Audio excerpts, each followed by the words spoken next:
Sa isang mundo kung saan ang ilang mga teenager ay nagkakaroon ng mga espesyal na kapangyarihan sa loob ng limitadong panahon, ginagamit ni Yu Arasaka ang kanyang kakayahang pansamantalang sakupin ang ibang tao upang umangat sa paaralan. Ngunit ang buong buhay niya ay nabaligtad nang matuklasan siya ni Naotomori, at napilitan siyang lumipat sa isang espesyal na paaralan na nagpoprotekta sa mga kabataang may ganitong mga kakayahang. Magkasama silang humaharap sa mga hamon na kinasasangkutan ng madilim na mga sikreto, mapanganib na mga eksperimento, at mga emosyonal na sakripisyo.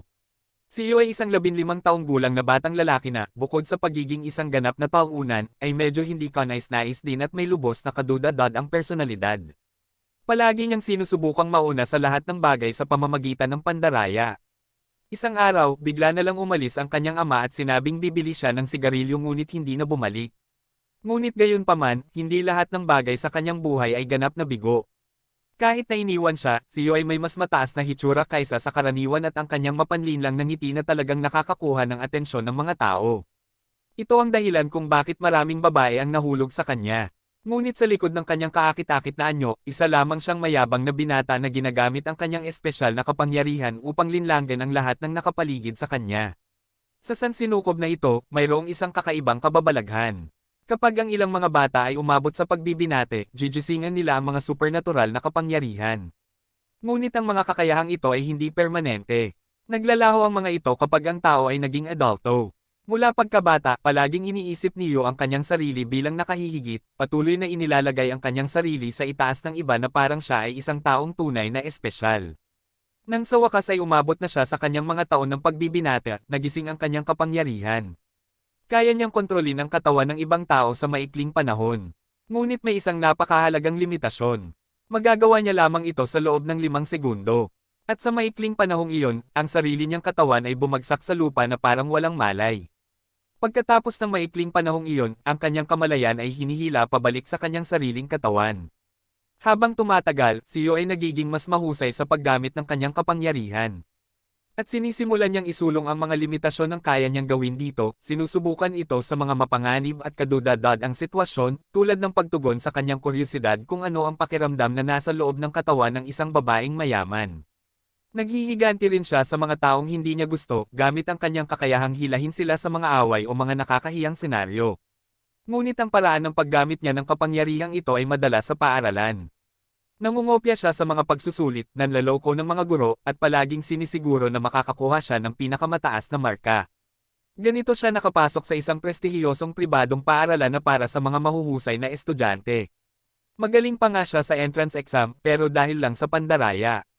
Sa araw ng seremonya ng pagtanggap, siya ay napili bilang kinatawan ng mga freshman at umakyat sa entablado upang magbigay ng talumpati. Nabighani ang mga babae sa kanya. Sa tingin nila ay gwapo siya, matalino, at napakabait. Dahil dito, palaging nakakatanggap siyo ng mga imbitasyon na lumabas, ngunit tinatanggihan niya ang lahat ng ito para lang mapataas ang kanyang ego. Maaaring mukhang wala siyang pakialam, ngunit ang totoo, mayroon siyang nararamdaman. At eksakto iyon para sa pinakamagandang babae sa paaralan, si Ayumi. Isang araw, nagpasya siyang sundan si Ayumi at ang matalik nitong kaibigan na si Miss Hima. Habang naglalakad sila pauwi galing paaralan, huminto ang dalawa sa isang tawiran at nagsimulang mag-usap. At doon na nagpasya si Yo na kumilos. Kinokontrol niya ang katawan ni Miss Hima at tumakbo sa abot ng kanyang makakaya sa loob ng 5 segundong iyon. Kaagad pagkatapos noon, nasalo ni Yo ang katawan ng isang driver ng truck na papalapit sa kalye. Ang plano niya ay sagasaan si Ayumi bago pa man ito ipadala sa kabilang buhay. Bumalik siya sa sarili niyang katawan at inihagis ang sarili sa kanya na nagligtas sa buhay nito na parang isang tunay na bayani. Ilang sandali pa, nabawi ni Miss Hima ang kontrol sa kanyang katawan at tinanong kung ayos lang ang lahat. Nag-aalala, nilapitan ni Ayumi ang driver upang tingnan kung walang nasugatan. Pagkatapos ay nagpasalamat siya sa umano'y tagapagligtas para sa mga ginawa nito at isiniwalat na sila ni Miss Hima ay papunta sa isang cafe na kilala sa mga masasarap na pancake nito. Niyaya niya si Yo na sumama sa kanila, at sa pagkakataong iyon, nagkunwaring mahiyain at mabait si Yo para manipulahin ang sitwasyon. Naging maayos naman ang lahat at nagpasya si Miss Hima na iwan na lang sila at umuwi, sa paniniwalang karapat-dapat magkaroon ng magandang sandali ang kanyang kaibigan kasama si Yo. Kalaunan, pumunta ang dalawa sa cafe at doon nag-enjoy, nagsalo sa pancake at nag-usap ng matagal. Sa kalagitnaan nito, tinanong ni Ayumi kung gusto niyang lumabas ulit pagkatapos ng klase. At sa kaakit-akit at may kumpiyansang tingin sa mga mata nito, pumayag si Yo. Kinabukasan, nakatanggap siya ng mensahe mula kay Ayumi na nagsasabing hihintayin siya nito sa labas ng paaralan. Ngunit bago pa siya makaalis, ipinatawag siya para sa isang emergency meeting sa opisina ng Student Council. Pagdating niya, sinalubong siya ni Yasuki, ang presidente ng konseho. Ipinaliwanag ni Yasuki na, sa ilalim ng utos ng mga nakatataas, kailangang kumuha muli si Yo ng entrance exam dahil iniimbestigahan siya dahil sa posibleng pandaraya. Kung tatanggi siya o makakakuha ng mas mababa sa siyam sa pagsusulit, mapapatalsik siya sa paaralan. Nagalit si Yo, sinabing katawa-tawa ang lahat, ngunit napagtanto niyang wala na siyang ibang pagpipilian. Nagpasya siyang subukang nakawin ang lahat ng sagot sa pagsusulit gamit ang kanyang kapangyarihan. At habang nag-e-ensayo, sinakop niya si Yasuki para agawin ang answer sheet. Ngunit laking gulat niya nang hindi hawak ni Yasuki ang mga sagot sa pagsusulit. Hawak niya ang isang malaswang magazine. Dahil sa inis, pinunit ni Yo ang buong magazine habang nasa loob pa rin ng kanyang katawan. Nang bumalik siya sa kanyang sariling katawan, lubos na nalito si Yasuki, iniisip na baka may nasira siyang mahalagang bagay. Nagkunwaring inosente, sinabi ni Yo na mukhang nawalan siya ng kontrol at pinunit ang answer sheet. Ngunit bigla na lang, isang babaeng blonde ang biglang sumulpot sa likuran mo, may hawak na kamera at near-record ang lahat. Nagpakilala siya bilang si Tomori, ang presidente ng Student Council mula sa ibang paaralan, na tinatawag na Star Ocean Academy, at may mapang asar ng ngisi ng tagumpay sa kanyang mukha. Sinabi niya na sa wakas ay nahuli niya itong nagsisinungaling. Ipinakita niya sa kanya ang isang video kung saan tila natutulog ito at sinabi sa kanya na hindi pa katagalan, sinabi niyang nakita niya si Yasuki na pinupunit ang answer sheet. Ngunit ang totoo, nakayuko ang ulo nito sa mesa. Bukod pa rito, nagpakita pa siya ng mas maraming lumang recording kung saan ginawa niya ang parehong stunt noong mga nakaraang pagsusulit. Sinubukan niyo na bigyang katwiran ang kanyang sarili sa pagsasabing mayroon siyang kondisyong medikal na bigla siyang nawala ng malay at hindi niya ito makontrol. Ngunit ipinakita niya ang ulat mula sa kanyang entrance exam na nagpapatunay na walang nabanggit na ganoong sakit. Natarante si Yo at tumakbo palayo, nadaanan ng isang batang lalaking nakasalamin na tila kapareha niya. Patuloy siyang tumakas palabas ng paaralan at nadatnan si Ayumi malapit sa exit gate ng paaralan. Hinawakan niya ito sa braso at sinabihang tumakbo. Pero nang hilahin niya ang kamay niya, natisod siya sa lupa, nalilito at hindi alam kung ano ang nangyayari. Ang batang lalaking nabangga ni Yo kanina ay dumating din pagkatapos at tinanong kung ayos lang si Ayumi. Samantala, patuloy si Yo sa pagtakbo hanggang sa makapasok siya sa isang kalye at lumiko sa isang kanto. Mula sa kung saan, may biglang bumangga sa isang kalapit na tindahan sa likuran niya. Gulat na gulat siyang lumingon, hindi maintindihan ang nangyari, at muling humarurot. Pagkatapos, isa na namang suntok ang tumama sa isang basurahan na napakalapit sa kanya. Mas lalo pa siyang natarante dahil dito. At nang marating niya ang pampang ng ilog, sinubukan niyang huminga ng malalim. Ngunit habang nakatingin siya sa kabilang kalsada, nakita niya ang isang lalaking may 4 na pares ng salamin na nakatitig sa kanya. Biglang tumakbo ang lalaki papunta sa kanya at tumalon ng buong lakas, hinawakan si Yo sa kanyang mga braso at sabay na tumalon sa ilog hanggang sa mapadpad sila sa kabilang panig. Nawala ng malay si Yo at nagtanong kung ano ang nangyari, at sumagot ang lalaki na ang kanyang kapangyarihan ay tinatawag na charge. Ang kakayahang iyon ay nagpapahintulot sa kanya na tumakbo sa napakabilis na bilis sa isang direksyon. Pero hindi pa niya lubos na natutuklasan kung paano huminto ng tama. Sa tingin ni Yo ay tuluyan ng sira ang kakayahang iyon at gusto niyang malaman kung bakit siya hinahabol ng ganoon. Doon muling lumitaw si Tomori at ipinaliwanag na gusto na nilang lumipat siya sa kanilang paaralan. Kahit man lang hanggang sa siya ay maging ganap na nasa hustong gulang. Sinabi niya sa kanya na maraming tao sa mundo na may mga kapangyarihang katulad niya. Ngunit ang mga kapangyarihang ito ay pansamantala lamang at kalaunan ay naglalaho. Sa paaralan niya, minomonitor nila ang mga taong ganoon para maiwasan nilang gamitin ang kanilang mga kakayahan ng hindi naaangkop at magdulot ng gulo. Kaya hanggat hindi nawawala ang kanyang mga kapangyarihan, kakailanganin niyang manatili sa bagong akademya. At nakatanggap na siya ng pagsang-ayon mula sa kanyang legal na tagapag-alaga. Tinutokso pa nga niya ito ng kaunti, sinasabing kaakit-akit ito. Pero hindi iyon nangangahulugang sinubukan niyang mandaye gamit ang mga kakayahan nito. Nagalit si Yo at sinubukang atakihin siya. Ngunit bigla siyang nawala at walang kahirap-hirap na nabugbog siya. Tinanong niya kung ang kapangyarihan nito ay invisible o hindi nakikita. Ngunit ipinaliwanag ni Jejiro, ang batang may salamin, na ang kakayahan nito ay nagpapahintulot lamang sa kanya na maging invisible sa isang partikular na tao sa bawat pagkakataon. Habang sa paningin ng lahat, nananatiling ganap siyang nakikita. Bago umalis, sinabi rin ni Tomori na sasali siya sa student council. Dahil ang kanyang kapangyarihan ay maaaring maging lubhang kapaki-pakinabang sa pagbihag ng ibang tao. May mga espesyal na kakayahan tulad niya na ginagamit ang mga ito ng mali. Nang gabing iyon, umuwi si Yu at sinalubong ng kanyang nakababatang kapatid na babae na nagngangalang Ayumi. Masayang ibinalita ng kanyang tiyuhin na sinabi ng kanilang tiyuhin na pareho silang nabigyan ng full scholarship para makapag-aral sa Hashinomi Academy at malapit na silang lumipat. Para magdiwang, naghanda siya ng ulam na katulad ng niluluto ng kanilang ina. Yumuko si Yu, halatang malungkot, at hiniling sa kanya na huwag ng pag-usapan iyon. Sinasabing nasasaktan pa rin siya sa kanilang ina dahil sa pag-iwan sa kanila dahil sa kanilang tiyuhin pagkatapos ng diborsyo. Sabi ni Ayumi, sana'y iba na lang ang lahat. At habang pinag-uusapan ng kanilang pamilya, nabanggit niya na minsan ay pakiramdam niya ay ibang tao na ang lalaki sa kanilang pamilya noon.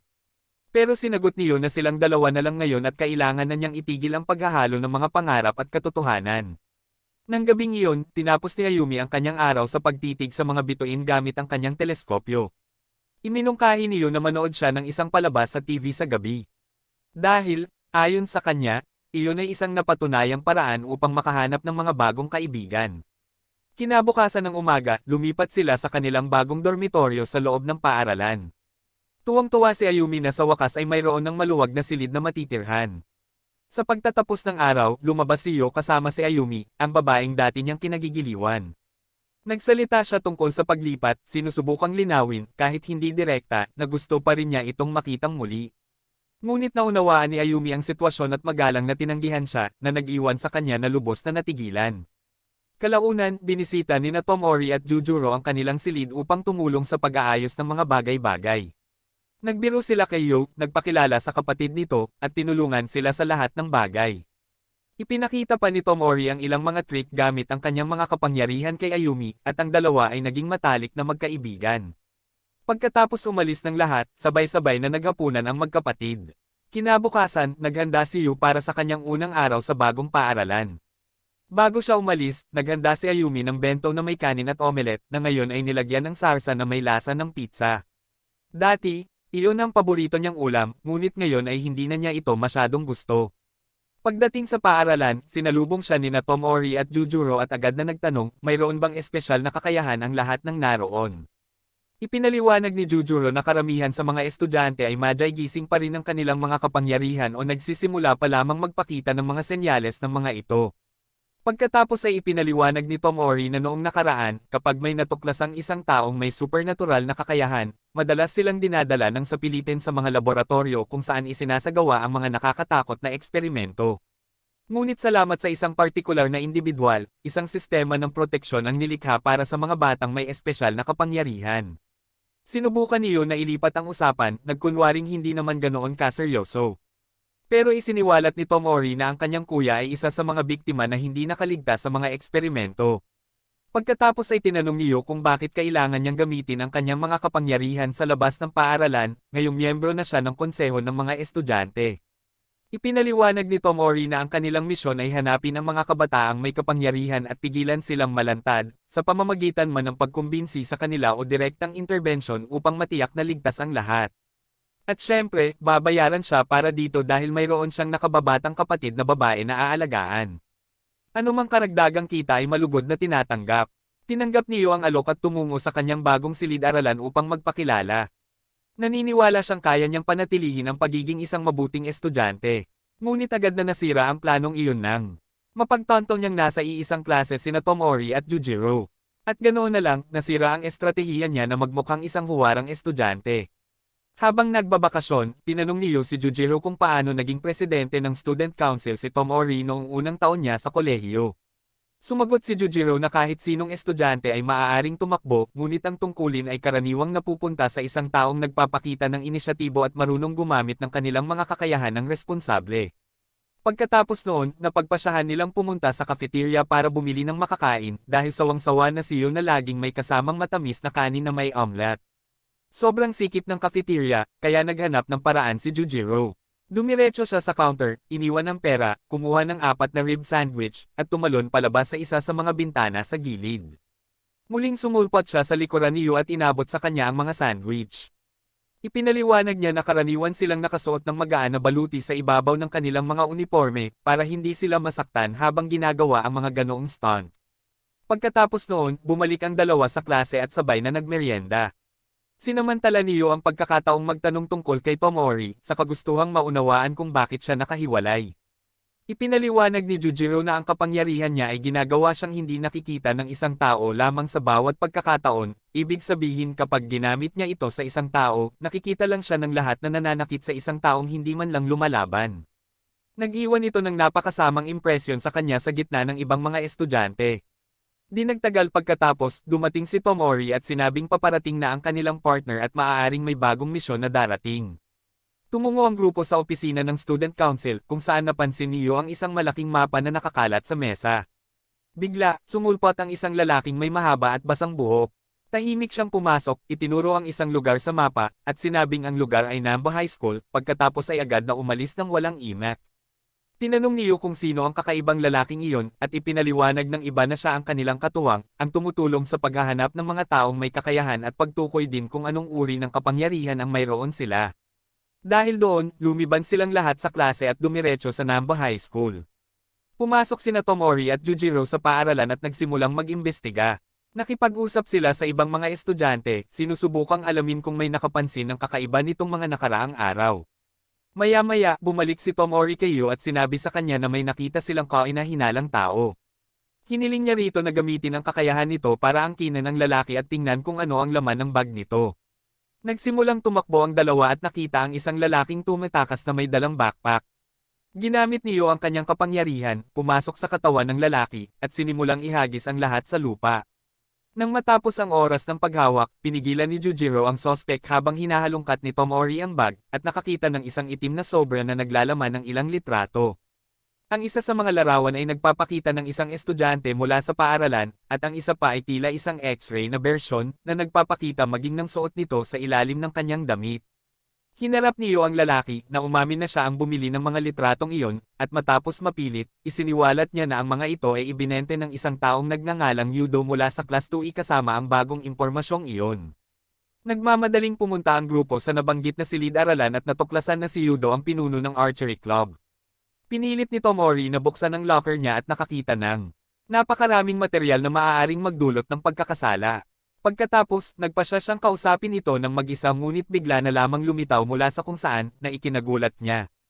Ikinwento niya sa kanya ang lahat ng natuklasan niya at tinanong kung bakit niya ginawa iyon. Ipinaliwanag ni Yudo na kailangan niya ng pera dahil may isang miyembro ng pamilya niya na may sakit at nangangailangan ng paggamot.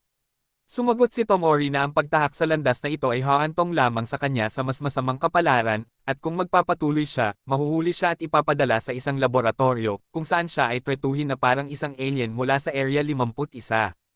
Ang mas malala pa, sinubukan ni Yudo na kunan siya ng litrato na nakakainis para gamiting blackmail, pero pumasok si Yu sa katawan niya at kinuha ang imahe, at ibinalik ito kay Tomori. Dahil na corner, kumuha si Yudo ng pana at tinutok ang palaso sa kanya, pero agad na tumakbo si Jejiro sa lugar at kinuha ang palaso, kaya napigilan ang pag-atake. Sa huli, nagawa nilang sumuko ang bata at naayos ang sitwasyon. Ngunit nang maayos na ang lahat, bumalik na ang grupo sa paaralan. Habang nasa daan, tinanong ni Yu si Tomori tungkol sa kanyang kapatid at kung ano ang nangyari dito matapos siyang kunin ng mga siyentipiko. Sumagot siya na hindi naman ito sikreto at, kung gugustuhin niya, maaari nilang bisitahin ang kanyang kapatid ng magkasama. Kaya, kinabukasan, sumakay ang dalawa ng express train at pagkatapos ay bus, hanggang sa makarating sila sa isang napakalaking ospital na itinayo sa ibabaw ng bangin, na nag-aalok ng nakamamanghang tanawin. Habang papunta sila roon, nagsimulang magbukas ng isip si Tomori at ikinwento kay Yu kung paano nagsimula ang lahat para sa kanya. Nakatanggap lang siya ng scholarship para mag-aral sa isang prestihiyosong paaralan. Nawala nang walang bakas ang kanyang ama at hindi na bumalik. Lumabas siya para sa sikat na sigarilyong iyon. Kaya, pinalaki lamang siya ng kanyang ina, kasama ang kanyang nakatatandang kapatid na si Kazuki. Sa kabilang banda, si Kazuki ay nangangarap na maging isang propesyonal na gitarista at ipinaglalaban ang kanyang banda na mapirmahan sa isang malaking record label. Isang araw, tinipon silang dalawa ng kanilang ina at sinabing ipinasok niya sila sa isang boarding school. Hindi naintindihan ni Kazuki at tinanong siya, sinasabing lilipat din naman siya agad, kaya baka makatulong ito. Nagkomento rin siya na hindi naman talaga siya magaling sa marami, mahilig lang siyang tumugtog ng gitara. Hindi tulad ni Tomori, hindi siya mahusay sa akademya at hindi itinuturing na matalino. Gayunpaman, lumuhad pa rin ang kanilang ina sa sahig at yumuko, tahimik na nagmamakaawa na tanggapin nila ang kanyang desisyon. Halatang wasak at hindi alam kung ano pa ang gagawin. Bilang paggalang sa kanilang ina, pumayag si Kazuki. Sinabi ni Tomori na kahit na mahusay ang bagong paaralan, halos hindi niya makita ang kanyang kapatid. Sa tuwing susubukan niyang pag-usapan ito o hanapin ito, biglang sumusulpot ang mga kaklase at hinihila siya palayo. May kakaiba sa paaralang iyon, pagkatapos ng oras ng klase, kailangan niyang sumailalim sa madalas na medical check-up. Ang totoo, ang kanyang kapatid ay nakilala bilang isang taong may supernatural na kapangyarihan. May kakayahan itong manipulahin ang hangin sa pamamagitan ng pag-vibrate nito sa iba't ibang frequency, habang si Tomori ay naniniwalang pumapasok lamang siya sa isang normal na paaralan. Si Kazuki ay sumasailalim sa mga walang kabuluhan at malupit na eksperimento, at nang sa wakas ay makita niya itong muli makalipas ang ilang taon, ang kanyang isipan ay lubos na nawasak, hindi niya alam kung sino siya, at lalo na kung sino siya. Ang mga kaibigang palaging nakapaligid sa kanya ay mga undercover agent na itinanong doon ng mga siyentipiko upang ilayo siya sa kanyang kapatid. Pinananatili lamang ng paaralan si Tomori dahil may malaking posibilidad na magkaroon din siya ng mga espesyal na kakayahan tulad niya. Matapos masaksihan ang ginawa sa kanyang kapatid, tuluyang nawala ng tiwala si Tomori kahit kanino at nagpas siyang tumakas mula sa lugar na iyon. Di nagtagal, nakarating sila sa ospital at binisita ang kanyang kapatid. At doon natin nakita ang kanyang kalagayan na lubos na nababagabag. Naniniwala siyang nagpapatugtog siya ng musika habang sumisigaw at pinupunit ang mga unan at bedsheet. Matapos uminom ng pampakalma, medyo inaantok siya, at sinamantala ni Tomori ang pagkakataong itulak siya palabas para kumuha ng sariwang hangin. Sinabi niya na matagal na niyang isinuko ang lahat, ngunit nagbago iyon nang makilala niya ang nag-iisang taong pinagkakatiwalaan niya ngayon. Ang taong iyon ang nagtatag ng kanilang kasalukuyang paaralan, nagbigay ng espasyo para sa kanya upang makapag-aral, at sumasagot din sa lahat ng gastusin sa pagpapagamot ng kanyang kapatid. Sinabi ni Tomori na walang sino man ang talagang nagtatangkang magpagaling kay Kazuki, dahil para sa mga siyentipiko, ang mga taong may kapangyarihan ay mga pinagmumulan lamang ng enerhiya, at kapag naubos na ang isa, hahanap na lang sila ng iba para ipagpatuloy ang kanilang mga eksperimento. Sa pagtatapos ng araw, bumalik si Yu sa kanyang silid, kung saan siya ay sinalubong ng kanyang kapatid na si Ayumi, na naghanda ng vegetable curry para sa kanilang hapunan. Nang gabing iyon, sinabi niyang labis siyang nasasabik na makakita ng isang bihirang kometa na dumadaan lamang sa daigdig minsan sa bawat ilang daang taon. Kinabukasan, nagising si Yu at pumasok sa paaralan. Naghanda si Ayumi ng isa pang lunchbox para sa kanya, na may kasamang matamis na kanin at isang omelette. Sabi niya, hindi na niya kailangang gawin iyon ng paulit-ulit, dahil halos walang nagdadala ng pagkain, at gusto niyang subukan ang cafeteria, marahil ay magandang pagkakataon ito para makilala ang ibang tao. Medyo nagalit siya, ngunit sa huli ay sinabi niyang pwede niya itong kainin para lang sa ngayon, dahil siya na ang nagluto nito. Sa oras ng tanghalian sa paaralan, pumunta si Yu sa cafeteria kasama si Jujiro, gamit ang kanyang nakakabaliw na kakayahan sa pagtakbo. Bumili siya ng curry rice para sa kanilang dalawa. Pagkatapos noon, tinawagan ni Tomori si Jujiro at sinabing kailangan nilang pumunta sa silid ng konseho ng mga estudyante, dahil nakatanggap ang kanilang mga impormante ng isang bagong mahalagang impormasyon. Pumunta silang dalawa roon, at gaya ng dati, dumating ang lalaking basa ang buhok at itinuro ang isang lugar sa mapa, at sinabing sa pagkakataong ito ang taong iyon ay may dalawang kapangyarihan, ang channeling at pyrokinesis.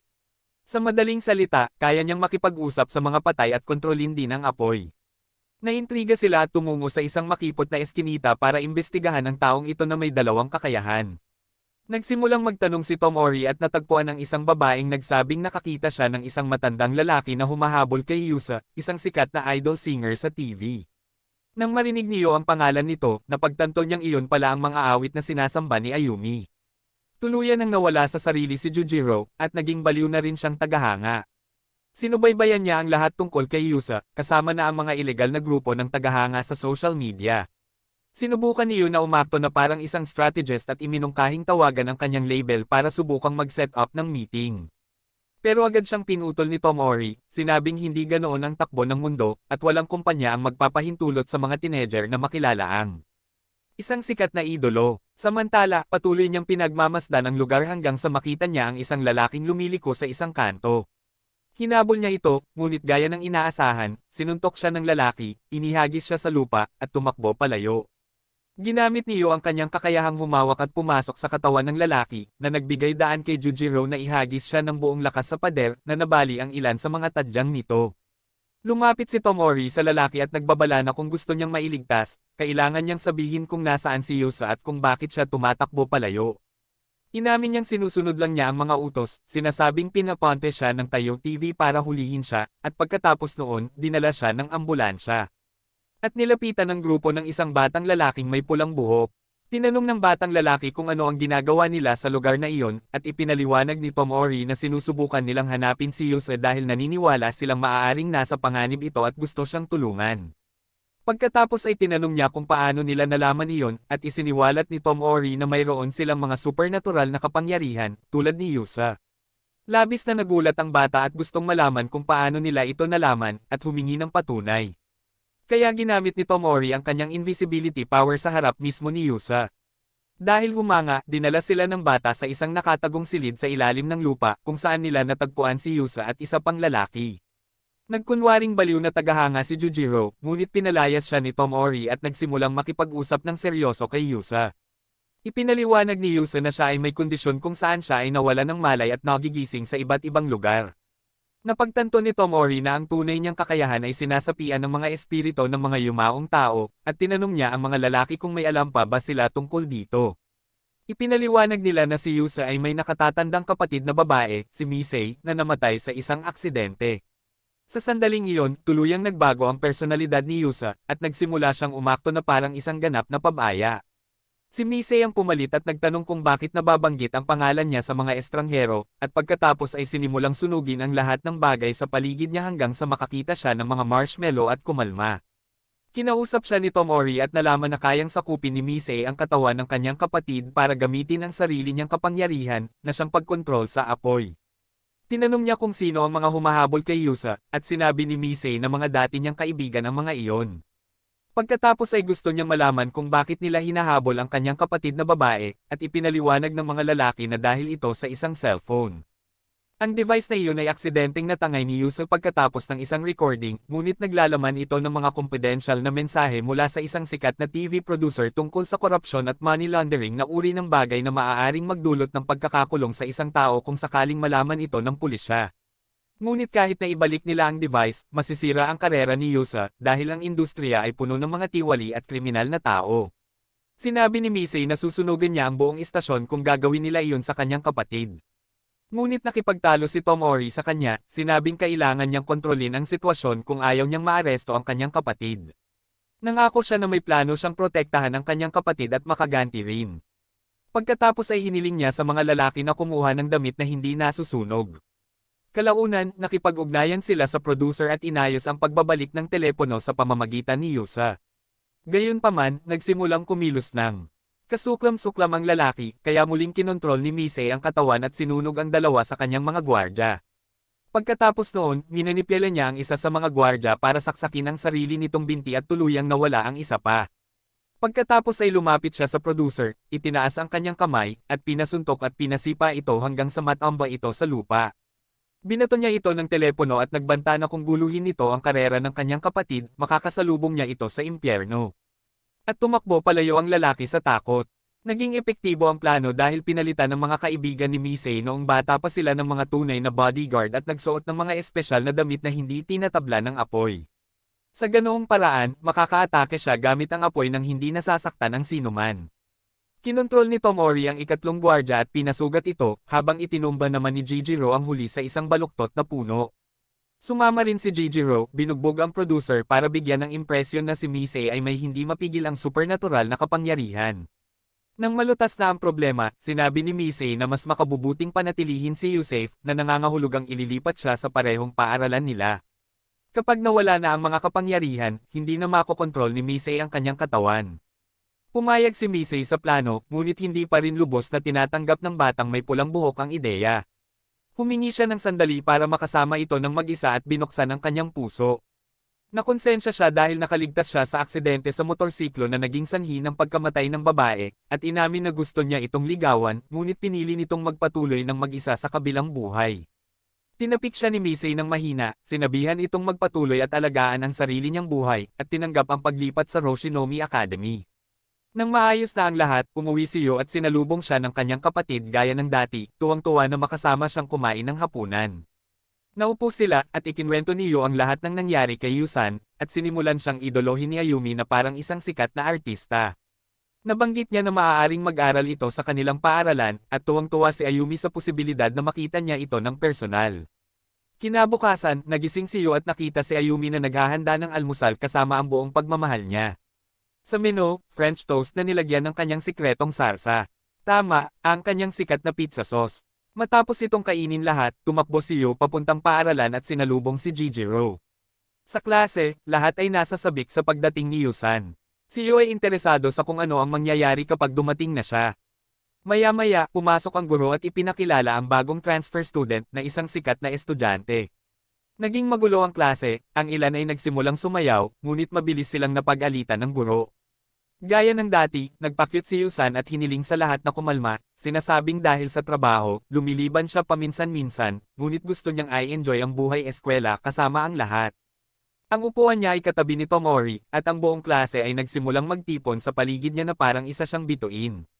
Nang araw ding iyon, dumating si Tomori, at sinabing nakahanap na sila ng isa pang lead. Sinamantala niya ang pagkakataon para yayain si Yusan na sumali sa grupo sa pagkakataong ito. Nagkita silang muli sa opisina ng Student Council, at gaya ng nakagawian, muling pumasok ang basang-basang lalaki, at nagpakawala ng isang patak ng tubig. Sa pagkakataong ito, ang bagong target ay may kakayahang igalaw ang mga bagay gamit ang kanyang isip, sa madaling salita, telekinesis. Nagtanong si Yusan nang may pagtataka kung ano nga ba ang ibig sabihin noon. Nagbigay si Yu ng isang simpleng paliwanag, at binanggit ni Tomori na may ideya na siya kung sino ang maaaring target batay sa lokasyon na minarkahan sa mapa. Pagkatapos ay ipinakita niya sa grupo ang ilang larawan ni Erafumi, isa sa mga manlalaro sa baseball team ng Kanae Academy. Tila sikat siya sa mga nakababatang manunood at nakakakuha ng atensyon dahil sa kanyang kahangahangang pagganap sa huling 3 laro, kahit na isinasaalang-alang pa siya para sa mga profesional na liga, habang sinusuri ang mga video ng mabagal. Napansin ni Tomori na mali ang pagkakahawak niya sa bola para sa uri ng pitch na kanyang ibinabato. Dahil doon, pinaghihinalaan niya na minamanipula nito ang bola sa ere gamit ang kakayahan nitong gumawa ng mga nakakabaliw na pitch, determinadong lutisin ang issue. Pumunta ang grupo sa Kanae Academy at nilapitan si Erafumi. Diretso si Tomori sa punto at sinabihan siyang itigil ang paggamit ng kanyang mga kapangyarihan habang naglalaro, ipinaliwanag na kung makakarating siya sa mga profesional, mawawala ang mga kapangyarihang iyon, at bilang resulta, mapapatalsik siya sa koponan na maaaring tuluyang sumire sa kanyang karera. Sinubukan niya itong kumbansihin na maglaro gamit lamang ang pagsisikap at sarili nitong talento, ngunit sarkastikong tugon nito, na sinasabing hindi siya naniniwala sa alinman sa mga kalokohang iyon. Ipinakita ni Tomori na hindi siya nagbibiro at ginamit ang kanyang kapangyarihang maging invisible sa harap mismo ni Yusa. Sa sandaling iyon, kinuha ni Misa ang katawan ni Yusa at nagpakita rin ng isang maliit na demonstrasyon ng apoy. Sinubukan niyo na pakalmayan ang sitwasyon, ngunit dumura si Misa sa lupa, galit na galit, at agad siyang sinugod ni Jijiro na parang baliw na gaya ng dati. Samantala, natatarantang nakatayo si Erafumi, sinusubukang alamin kung paano si Misa at hindi si Yusa ang gumawa noon, na nahuhumaling sa mga pinakawalang kwentang detalye. Patuloy na iginiit ni Tomori kay Erafumi, sinasabing kung ipagpapatuloy niya ang paggamit ng kapangyarihang iyon, nanganganib siyang mahuli ng mga awtoridad at maging isang test subject para sa mga siyentipiko, na mag-iimbestiga hanggang sa tuluyan nilang maubos ang kanyang kakayahan. Kahit na naghihinala siya, nakikinig pa rin si Erafumi kapag nagmumungkahi ito ng solusyon, isang laro ng baseball laban sa paaralan nito. Kung manalo siya, hindi na siya makikialam pa, ngunit kung matalo siya, kailangan niyang itigil ang paggamit ng kanyang kapangyarihan magpakailanman. Tinanggap niya ang hamon at nagkasundo silang lahat na magkita sa field ng paaralan ng Roshinomi, sa tanghali ng susunod na linggo. Habang pauwi, tinanong ni Yu kung may power user sa koponan ng kanilang paaralan na kayang tamaan ang minanipulang bola ni Erafumi. Sumagot si Tomori na walang sino man sa koponan ang may aktibong kapangyarihan, ngunit para maging pabor sa kanila ang laro, ang plano ay pasukin ng kanilang grupo ang koponan at gamitin ang kanilang mga kapangyarihan sa estratehikong paraan, kasama ka na syempre. Dumating ang linggo, at nang natipon na ang lahat sa field, nagharap ang dalawang koponan. Nagsimula na ang laro, at sa mga unang galaw, tila balanse ang mga bagay-bagay. Habang nahihirapan ang mga manlalaro sa mga pitch ng Ocean Academy, habang halos imposibleng tamaan ang mga ball ang inihagis ni Erafumi. Sinimulan ni Tomori na punahin ang performance ng sarili niyang koponan, at maging ang kanilang mga pitcher ay nagrereklamo, sinasabing ibinibigay nila ang lahat. Ngunit sa tuwing may sumusubok na tumutol sa mga komento ni Tomori, humihingi siya ng tulong sa iyo. Ginamit niya ang alindog ni Yusa para mas maging kooperatiba ang mga lalaki, at maibalik sila sa laro. Habang tumatagal ang laro, napansin nila ang husay ng catcher ni Erafumi, dahil kaya nitong samalo ng mga nakakabaliw na bola nang hindi gumagamit ng anumang kapangyarihan. Patindi ng patindi ang laban habang pinag-aagawan ng puntos. Sa isang punto, nagpasya si Tomori na gamitin ang ilang kapangyarihan para mas maging kapana-panabik ang mga laro. Sinabihan kanyang angkinin ng isa sa mga batter para makakuha ng mahalagang puntos. Nagtagumpay si Yusa, ngunit napakabilis na tumugon ang kalabang catcher at nasecure ang base, kaya nabawi niya ang kalamangan. Dahil dyan, papalapit na ang huling round, at si Jujiro na naman ang batting. Inutusan siya ni Tomori na marahang hampasin ang bola, at pagkatapos ay gamitin ang kanyang kakayahan para maabot ang first base ng mabilis hanggat maaari. Ginawa ni Jujiro ang eksaktong hiniling, kahit na ang ibig sabihin nito ay ang pagbagsak niya sa lupa. Pagkatapos noon, nakakuha rin ng magagandang suntok sina Misa at Tomori, at sa wakas, misyon ni Yusa na makuha ang panalong puntos. Tinanong niya si Tomori kung paano niya ito gagawin, at sinabi lang nito na kailangan niyang maglaro ng patas at tinawag siyang isang entertainer. Ginawa niyo ang lahat at ibinigay ang lahat, at nagawa niyang itabla ang score pagkatapos ng ilang fouls. Gayunpaman, ginamit ni Arafuma ang kanyang kapangyarihan sa huling galaw, at naging hindi mahulaan ang bola. Dahil doon, nawala si Yo, ngunit sa kabutihang palad ay hindi rin nasalo ng catcher ang bola, at dahil dito ay nakatakbo si Misa papunta sa base at sinigurado ang tagumpay ng koponan. Matapos ang nakakabaliw na pangyayaring ito, nakaramdam si Yo ng kakaibang kaligayahan at nagtaka kung bakit siya natuwa ng husto tungkol dito. Lumapit siya kay Tomori, at kinausap nilang dalawa si Arafuma, sinabi iyon ayon sa napagkasundoan. Kailangan na niyang itigil ang paggamit ng kanyang mga kapangyarihan, at tinanggap niya ito. Pagkatapos ay isiniwalat ni Arafuma na hindi siya isang magaling na pitcher, at, sa totoo lang, ang kanyang kaibigang si Tekato, na gumaganap bilang catcher, ang talagang may talento at maaaring makarating sa pro leagues, ngunit dahil sa katapatan sa kanyang kaibigan, pinili niyang manatili sa kanyang tabi, kahit alam niyang ang kanilang paaralan ay walang pinakamahusay na koponan. At ang plano niya ay lumayo at isama si Tekato. Sinabihan siya ni Tomori na i-cheer ang kanyang kaibigan mula sa labas ng field, at balang araw, ipagmamalaki niyang sabihin sa lahat na ang magaling na manlalaro ay tunay niyang kaibigan. Nang maayos na ang lahat, nangako si Arafuma na hindi na niya gagamitin muli ang kanyang mga kapangyarihan at babalik sa koponan. Bago matapos ang laro, hiniling ni Tomori kay Yo na kontrolin ang katawan ni Arafuma ng ilang segundo dahil may gusto itong subukan. Ginawa ito ni Yo at nanatili sa katawan nito ng 5 segundo bago bumalik sa normal, tinanong kung ano ang gusto nitong suriin. Sumagot lang si Tomori na kailangan niyang maghintay para malaman, at pagkatapos noon, gaya ng dati, umuwi si Yo para kumain ng hapunan kasama ang kanyang kapatid. Sinamantala niya ang pagkakataong mapanood ang bagong patalastas at ang bagong kantang inilabas ni Yusa. Lumipas ang ilang araw at, muli, ang buong silid-aralan ay nagtipon sa paligid ni Yusa na parang isa siyang bituin na napapalibutan ng mga nasasabik na tagahanga. Samantala, si Tomori ay nanatili sa sarili niyang mundo, mahinahong nakikinig sa musika gamit ang kanyang mga headphone tulad ng dati niyang ginagawa. Mula sa kung saan, isang grupo ng mga batang babae ang lumapit sa kanya, sa pilitin siyang hinablot palabas ng silid-aralan, at kinaladkad siya papunta sa likuran ng paaralan, malayo sa lahat. Dahil sa kuryosidad ni Yo sa lahat ng galaw na iyon, nagpasya siyang palihim na sundan sila habang pinapanood mula sa sulok. Nasaksihan niya ang isang nakakakabang eksena habang nagsama-sama ang mga batang babae laban kay Tomori, itinulak siya sa pader at walang awang sinimulan siyang suntukin. Matapos siyang bugbugin at iwanang nakahandusay sa lupa, naglakad na lang sila palayo na parang walang nangyari. Gulat na tumakbo si Yo papunta sa kanya at nagtanong kung ano ang nangyari. Nakatayo pa rin sa lupa, malamig na ipinaliwanag ni Tomori na simula nang una siyang makipag-usap sa mga babaeng iyon, maraming tao ang tumigil sa pagkagusto sa prangka at agresibo niyang pagharap sa mga problema. At ngayon, ang mga taong iyon ay nagpapas siyang maghayganti sa pamamagitan ng karahasan. Agad na naalala niyo ang oras na nabangga niya siya sa tabi ng ilog at nagsimulang maintindihan ang ibig niyang sabihin. Gayunpaman, iniisip niya na ang ganitong uri ng saloobin ay ganap na walang katotohanan at tinanong kung bakit hindi na lang siya lumaban o ipagtanggol ang sarili. Sumagot siya na wala lang talaga siyang lakas para dyan. At sa sandaling iyon, napansin niyang nakatanggap siya ng mensahe mula sa kasamahan, na tumulong sa kanilang grupo at dumiretso sa silid ng konseho ng mga estudyante. Pagdating doon, tinipon niya ang lahat at nag-alala si Yu nang makita ang kanyang pasa sa mukha. Di nagtagal, dumating si Misa at iminungkahi na dapat silang maghayganti sa mga umaatake.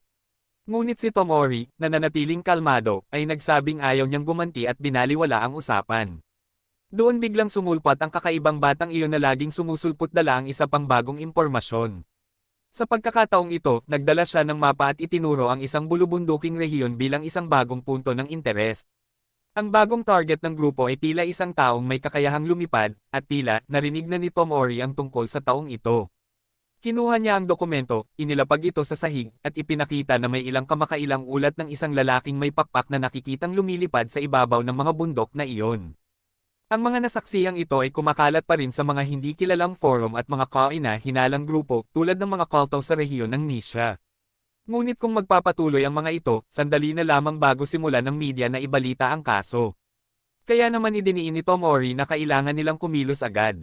Pagkatapos noon, nakita natin si Yo na kasama si Tomori sa supermarket, tumutulong sa pamimili para sa misyon. Sinimulan niyang punuin ang kariton ng napakaraming mais, sinasabing hindi masaya ang barbecue kung walang mais. Pagkatapos noon, dumiretso siya sa seksyon ng karne at pumili ng ilang steak, ribs, at sausage. Para makatulong, nagdagdag si Yu ng ilang gulay, sili, at iba pang gulay. Nauwi sila sa pagtatalo tungkol sa mga sangkap na mapagpipilian. Samantala, sina Jejiro at Yusa ay nakamasid mula sa malayo, nagkokomento kung paano sila magmukhang isang tunay na magkasintahan, parang isa sa mga pares na perpektong magkasundo. Gayunpaman, mabilis na binago ni Jejiro ang usapan at nagsimulang magdiwang sa katotohanan sa wakas ay nagkaroon na siya ng oras para makasama si Yusa, isang bagay na matagal na niyang pinapangarap. Matapos nilang makuha ang kanilang mga kailangan, dumiretso ang grupo sa bulubunduking lugar. Ibinigay ni Tomori ang mga tagubilin, kasama ang mga batang lalaki na namamahala sa pagdadala ng mga tent at mabibigat na kagamitan. Habang inaasikaso ng mga batang babae ang paghahanda ng pagkain, tinanong ni Yo kung doon sila magpapalipas ng gabi. At pumayag naman siya. Mananatili sila hanggat maaari hanggang sa matagpuan nila ang flyer. Nang handa na ang lahat, tumungo ang grupo sa campsite na nakamarka sa magazine. Sinimulan na nila ang pag-aayos ng lahat at simulan ang kanilang bagong misyon. Habang itinatayo ang tolda, muntik nang mahulog si Yusa. Isang luma, malalim, at tuyong balon.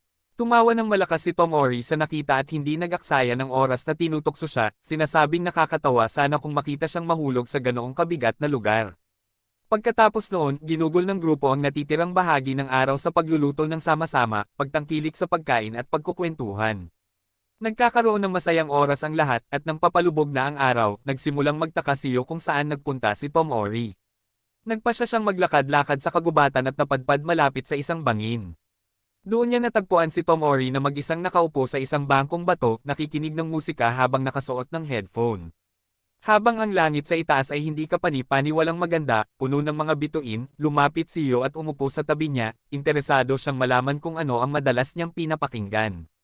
Binanggit niya ito, at iniabot sa kanya ng babae ang kanyang MP4 para makinig din ito. Ipinaliwanag ni Tomori na ito ay isang post-rock band na tinatawag na The End. Iyon ang paboritong banda ng kanyang kapatid bago ito nawala ng katatagan ng pag-iisip. Pagkapindot niya ng play, may matindi nang naramdaman si Yo. Isang pakiramdam ng kalungkutan, ngunit kasabay nito, isang uri ng kalayaan. May kung anong malalim na pinukaw ang musika sa kanya, at sa huli ay pinuri niya ang tunog. Nang makita kung gaano niya nagustuhan ang kanta, nagliwanag ang mukha ni Tomori at nagpas siyang ibigay sa kanya ang MP4 bilang regalo. Sinabi ng babae na bulag ang bokalista ng banda, at marahil iyon mismo ang nagbibigay sa kanilang musika ng ganitong emosyon at lalim. Habang nakatingin si Yo sa mga mata nito, napagtanto niyang ito ang unang pagkakataon na nakita niya ang ganitong kasabikan at walang inaalala na bahagi ni Tomori. Pagkatapos ay nagpasya siyang magbukas ng isip at sinabing, sa ngayon, ginugugol niya ang kanyang mga araw sa pagre-record ng mga video ng mga taong gumagamit ng kanilang mga kakayahan ng mali, tulad ng ginawa niya noon, ngunit ang pinakamalaking pangarap niya ay ang balang araw ay makagawa ng opisyal na music video para sa The End, pagkatapos ng mas matalik na sandaling iyon. Bumalik ang dalawa sa campsite, at sinabi ni Tomori na magpapalitan sila sa pagbabantay. Ang bawat shift ay tatagal ng 4 na oras, at ang mga lalaki ang unang matutulog. Nagpahinga sina Yo at Jujuro, at habang natutulog, nanaginip si Yo na may pumukaw sa kanyang kalooban. Isang nostalhat kung saan lumitaw ang isang kapatid sa tabi ni Ayumi tulad ng dati. At nag-iwan ito sa kanya ng interes, sinusubukang intindihin kung ano ang maaaring kahulugan nito. Kinabukasan, sinamantala nila ang pagkakataong manghuli ng isda at lutuin ang lahat sa apoy. Naligo rin sila ng hiwalay, at sa lahat ng iyon, napansin ni Yu na si Jujuro ay may nakakagulat na malakas na pangangatawan. Ipinaliwanag niya na lagi siyang nakasuot ng baluti sa ilalim ng kanyang damit dahil sa kanyang mga kakayahan, kaya kailangan niyang manatiling maayos ang pangangatawan upang makayanan ang bigat at ang impact. Pero lumipas ang isang araw, at sinabi ni Yu na gusto na niyang umuwi.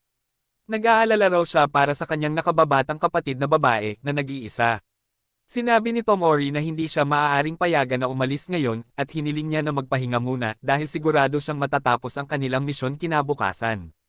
Kinabukasan, habang naghahanda sila ng pagkain, isang batang lalaki na nakaasol ang dumating. Pumasok siya at tinanong kung ano ang ginagawa nila roon at sumagot si Tomori na pawang mga estudyante sa high school na tumakas sa kanilang bahay. Sinusubukan nilang tumira sa lugar na iyon at hindi naniwala ang lalaki sa kwento at sinabing tatawag siya ng pulis para iuwi silang lahat. Pero gumanti si Tomori. Sinasabing kung gagawin niya iyon, kukunin din siya. Nalito siya at nagtanong kung bakit at ipinaliwanag ng babae na pribadong pag-aari ang lugar na kinaroroonan nila. At kung titingnan siya, tila naghihinala rin siya dahil mag-isa lang siya roon. Sinubukan niyang mag-isip ng dahilan pero agad na naintindihan ni Tomori ang kasinungalingan at nagpaliwanag. Tinanong niya kung ito ba ang lalaking may kakayahang lumipad. Ayon sa kanya, malamang na pinili nito ang mga bundok na iyon para magsanay ng palihim, malayo sa lahat. Pero nang makita niyang nagkakampos sila roon at mukhang hindi pa sila aalis, kinabahan siya. Sinubukan niyang magpanggap na wala namang problema, humajejek ang lalaki, lumingon, at sinabing kalokohan lang ang lahat. Pero humarap si Tomori sa kanya at sinabing ni-record niya ang lahat, pati na ang lalaki gamit ang kakayahan nito. Nasa harap ng kamera ang lahat. Doon na biglang sumugod ang lalaki at lumapit sa kanya para agawin ang kamera. Pero sa pagmamadali, nahulog siya sa parehong malalim at tuyong balon na muntik nang mahulogan ni Yu kanina. Yung natakpan ni Tomori ng damo. Dahil wala nang ibang pagpipilian, napilitan siyang gamitin ang kanyang kakayahang lumipad para makalabas. Tumalon siya mula sa hukay at sumugod diretso kay Tomori, sinusubukang agawin ang kamera. May hiniling si Yu kay Jejiro na gumawa ng isang bagay, ngunit sinabi nitong hindi niya maaaring pakialaman si Tomori ng ganoon kalapit. Nang makuha na ng lalaki ang kamera, lumipad agad ito. Pagkatapos ay nagpa siya si Yu na gamitin ang kanyang kakayahan. Pumasok siya sa katawan ng lalaki at nagawang kontrolin ito, ngunit nahihila rin siya. Nang imulat niya ang kanyang mga mata, nakatitig siya sa isang nakamamanghang tanawin ng lungsod na parang nag-skydiving. Dahil sa kawalan ng malinaw na pagtakas, ginamit niya ang lahat ng kanyang kakayahan sa paglipad sa katawan ng lalaki, napigilan ang pagkahulog at nailigtas ang sarili niyang buhay. Ilang segundo ang lumipas, bumalik siya sa sarili niyang katawan, at ang lalaki ay bumagsak sa lupa na may ilang galos lamang. Nagtipon sa paligid niya si Tomori at ang iba pang miyembro ng grupo, isiniwalat kung sino talaga sila, at ipinaliwanag na naroon sila upang protektahan siya. Sinabi nila na ang kanyang mga kapangyarihan ay mawawala balang araw, at tinanong kung ano ang mangyayari kung nangyari iyon habang siya ay lumilipad. Binalaan din nila siya na may mga siyentipiko dyan na gustong pag-aralan siya na parang daga sa laboratorio, na gustong malaman kung paano nakakalipad ang katawan niya. Tinapos niya ang kwento sa pagsasabing sigurado siyang ayaw niyang maging test subject. Nagpakilala ang lalaki bilang si Seito, at sinabing akala niya siya lang ang may kapangyarihan sa mundo. Aniya, na naginip siya na siya ay napili, at tinawag na dakilang bayani na Seito ng kalangitan. Lahat ay tumingin sa kanya ng may kung anong klaseng mukha. Pagkatapos ay bumalik ang lahat sa kani-kanilang mga tahanan. Bumalik si Yu at tiningnan ang kalagayan ng kanyang kapatid na si Ayumi, na mukhang hindi masyadong masaya. Napagtanto niyang ito talaga ang pinakamagaling na nakababatang kapatid, kaya binigyan siya nito ng isang masarap na mangkok ng homemade veggie noodles. Napansin niyo na walang pizza sauce sa mangkok, at nagpasalamat siya sa Diyos para doon. Tinanong niya ito tungkol sa sarsa, at sinabi niyang gusto niya itong idagdag dahil isa itong sikretong sangkap ng pamilya. Ngunit naubusan na sila at, sa hindi malamang dahilan, hindi siya pinayagang lumabas ng mag-isa ng gwardya sa gate, kaya hindi na siya makabili pa. Tahimik na nagpasalamat si Yu sa gwardya sa pagliligtas sa buhay nito, at pinuri si Ayumi, na sinasabing mas masarap pa ang pagkain nito kahit wala ang sarsa ng pizza. Pagkatapos noon, sinabi niyang marami siyang sasabihin sa kanya ngayong nakabalik na siya, at isiniwalat niya na may isang lalaki mula sa kanyang klase ang nagyaya sa kanya na makipag-date. Pero tinanggihan niya ito. Sinabi niyo na maaaring maging isang malaking pagbabago iyon sa buhay niya, at hindi siya tutol doon basta't isa siyang disenteng lalaki. Bigla na lang bumahing si Ayumi, at inilagay ng kanyang kapatid ang kanyang kamay sa kanyang noo at napagtanto niyang may bahagyang lagnat ito. Binigyan siya nito ng gamot at sinabihan itong humiga sa kanyang kama, sinabing dapat siyang magpahinga buong gabi. Kinabukasan, medyo masama pa rin ang pakiramdam ni Ayumi at nilalagnat, kaya sinabihan siya ng kanyang kapatid na manatili sa kama at magpahinga, sinabing tatawagan niya ang paaralan para iulat ang kanyang pagliban. Pagkatapos noon, papunta na siya sa paaralan at ginanap ang araw ng normal. Pagsapit ng tanghalian, dumating ang kakaibang lalaking may pinakamamasa-masang kamay sa mundo at itinuro ang mga dormitoryo sa mapa. Sinabi niya na ang enerhiya sa pagkakataong ito ay tinatawag na collapse, at lahat ay nagsimulang magtaka kung ano kaya ang kapangyarihang iyon. Nag-aalala na si Yu dahil hindi naman talaga pagkawasak ang tawag sa pangalan. Parang ang pagguho ay maaaring magdulot ng pagkawasak ng mga istruktura. Sabi ni Tomori, hindi naman pangkaraniwan para sa mga tao na pukawin ang mga kapangyarihan sa paaralang iyon dahil iyon ang buong layunin ng paaralan. Pero nagtataka rin siya kung bakit may estudyante sa dormitoryo ng oras na iyon. Iminungkahi niyo na maaaring may sakit, may bumabahing, at hindi siya komportable habang iniisip si Ayumi. Napansin ni Tomori ang ekspresyon ng mukha nito at tinanong kung ano ang nangyayari, at sinabi niyang may sakit ang kapatid niya sa dormitoryo, kaya nag-aalala siya. Nagkomento siya na malamang na nagkakaroon ng kapangyarihan ang magkakapatid kung ang isa sa kanila ay nagising na, at sinabing dapat nilang subukan ito. Pumayag si Yu na sumama kay Tomori at sinabing ang pagdala kay Yusa ay maaaring magpasaya rin kay Ayumi, ngunit ang pagdala kay Jijuro ay hindi magandang ideya dahil masyadong agresibo ito. Naisip pa nga ni Yu na angkinan siya at tumalon mula sa gusali, ngunit napansin ito ni Tomori at tinawag si Jijuro. Pinatingin niya ito sa bintana para tingnan kung may kakaiba, at nang lumapit ito, agad siyang sinipan ni Tomori palabas ng bintana. Tumawag siya ng ambulansya habang nakatayo roon si Yusa na takot, sinusubukang intindihin ang nangyari. Pagkatapos noon, napagpasyahan nilang lahat na bumili ng lugaw para kay Ayumi. Iminungkahi niyo na maghapunan silang lahat ng sabay-sabay ng gabing iyon, at napansin niya na laging nag-iisa si Yusa at wala ang kanyang kapatid, at si Tomori ay halos ulila na may kapatid na nasa ospital at may problema sa tiwala. Naawa siya sa kanilang dalawa at iginiit na kumain silang lahat ng sabay-sabay sa kanyang dorm at mamili ng grocery ng sama-sama. Pagkatapos bumili ng ilang mamahaling grocery, sumama ang mga babae sa bahay ni Yu, at bago sila pumasok, hiniling niya kay Yusa na itago agad ang mga regalo ni Ayumi dahil baka damyugo ang ilong niya sa sobrang tuwa. Dahil sa kaibig-ibig ni Yusa, nagsuot siya ng maskara at salamin at tinawag ang sarili niyang Superman. Pumasok silang lahat sa loob at napansin nilang naroon ang mga kaklase ni Ayumi para bisitahin siya. Ang matalik niyang kaibigan ay ang kinatawan ng klase na si Anamira, kaya tumayo siya para batiin ang lahat at magpakilala. Pagkatapos noon, isang batang lalaki na may kayumangging buhok ang tumayo at sinabing siya si Oikawa. Isiniwalat ni Anamira na siya ang lalaking tinanggihan ni Ayumi, bagamat hindi pa siya sumusuko at gusto pa rin niyang manatiling magkaibigan. Mayroon ding isang babaeng may lilang buhok na nagngangalang Konishi. Nagpaalam ang lahat kay Ayumi, at pagkatapos ay pumasok si Tomori at binati siya, at masayang naupo ang dalawa. Ngunit sa sandaling iyon ay lumitaw si Yusa. Nakilala agad siya ni Ayumi at nagsimulang damyugo ang ilong dahil sa tuwa. Ilang beses na tumulong si Tomori sa pagpapahinto ng pagdurugo, at pagkatapos ay naupo ang lahat para sa isang masayang kainan. Pagkatapos ng hapunan, nagpaalam si Yusa dahil may trabaho siya bilang isang idolo, at inalok ni Tomori na maghugas ng pinggan at binigyan si Yu ng tuwalya. Habang nakatingin sa kanilang dalawa, tinanong ni Ayumi kung sila ay magkarelasyon at binigyan sila ng kaunting asaran. Pareho nilang itinanggi ito gamit ang pinaka-neutral na ekspresyon na posible, at pagkatapos noon ay binigyan nila si Ayumi ng gamot at pinatulog. Sinabi niya na ayaw niyang matulog dahil binangungot siya noong nakaraang gabi, at sinubukan ni Tomori na magtanong tungkol sa mga detalye, ngunit huminto siya sa kalagitnaan at lumabas kasama si Yu. Sinabihan niya ito na subukang kausapin ang kanyang kapatid dahil maaaring ipakita ng panaginip ang uri ng kapangyarihang nagising niya. At kahit hindi pa sila 100% sigurado, isa siyang matibay na kandidato. Pagkaalis ni Tomori, pumasok si Yu sa silid at tinanong si Ayumi kung ano ang nangyari.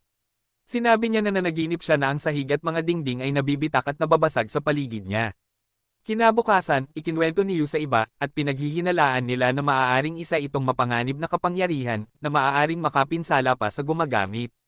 Kaya naman napagpasyahan nilang panatilihin si Ayumi sa mga dormitoryo hanggat maaari upang maiwasan ang anumang aksidente na maaaring makasakit sa iba. Kinabukasan, bumuti na ang pakiramdam ni Ayumi at gusto nang pumasok sa paaralan, ngunit hiniling niyo na magpahinga pa siya ng isang araw. Hindi niya talaga nagustuhan ang ideya kaya bumangon siya, at pagkaalis niya, nagbihis siya at palihim na lumabas ng dorm para pumasok sa paaralan. Pagbalik sa paaralan, sina Yu at Yujiro ay nagsasaya sa kanilang pananghalian gaya ng dati, ngunit biglang tumawag si Tomori. Sinabihan niya itong magkita sa opisina at ibinahagi na nag-aaral si Ayumi. Labis na nag-alala si Yu, at tumakbo ang lahat papunta sa gusali ng middle school para tingnan kung ayos lang siya. Samantala, habang nanananghalyan, sinubukan ulit ni Oikawa na yayain si Ayumi na kumain kasama niya, ngunit tinulungan siya ni Nomura na makatakas at hinayaan siyang umalis. Sa huli, nakilala ni Ayumi si Kanishi, na labis na nagseselos dahil gusto nitong makipag-date kay Oikawa. Gayunpaman, simula nang lumipat siya sa kanilang paaralan, si Ayumi na lang ang nasa isip niya. Pagkatapos ay kumuha si Kanishi ng pamutol ng papel at iniabot ang talam, sinasabing ngayon na ang pagkakataon ni Ayumi na magdusa.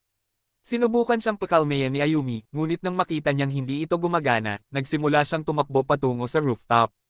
Pero ang mas malala pa, nakakandado ang pinto ng terasa, at na-corner siya ni Kanishi. Sa sandaling iyon, si Kanishi mismo ay nagsimulang umakyat sa hagdan, hawak ang talam. Sa pagitan ng takot at desperasyon, nagising ang kakayahan ng dalaga. Nagsisimulang magiba ang lahat ng bagay sa paligid, na parang gumuho ang buong gusali. Nawala ng balanse si Kanishi at natamba, ngunit nailigtas siya ngunit hindi pinalad si Ayumi at natabunan ng mga guho. Sa labas, nagmamadaling pumunta sa paaralan sina Yu at ang iba pa, tumalon sa pader at sinubukang makarating doon sa tamang oras. Ngunit pagkatapos ay nakita nila ang pinakadulong bahagi ng gusali na gumuho. Tumakbo si Yu papunta sa direksyong iyon para lamang madatnan ang kanyang kapatid. Nababae na nadurog sa ilalim ng mga debris. Pagkatapos makatanggap ng medikal na paggamot, nagising si Yu, at ang unang bagay na tinanong niya ay ang kanyang kapatid na babae. Ibinalita ng mga doktor na hindi na siya nakaligtas. Labis siyang nagulat, hindi matanggap ang nangyari. Nanatili siya sa ganoong kalagayan hanggang sa araw ng libing ni Ayumi, at kalaunan ay bumalik siya sa dormitoryo.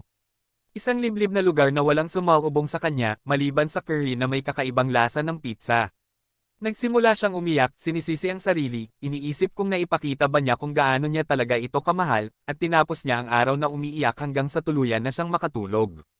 Kinabukasan, nagising siya sa sahig na malalim at nakapikit ang mga mata at pumunta sa refrigerator para maghanap ng handa ng kainin.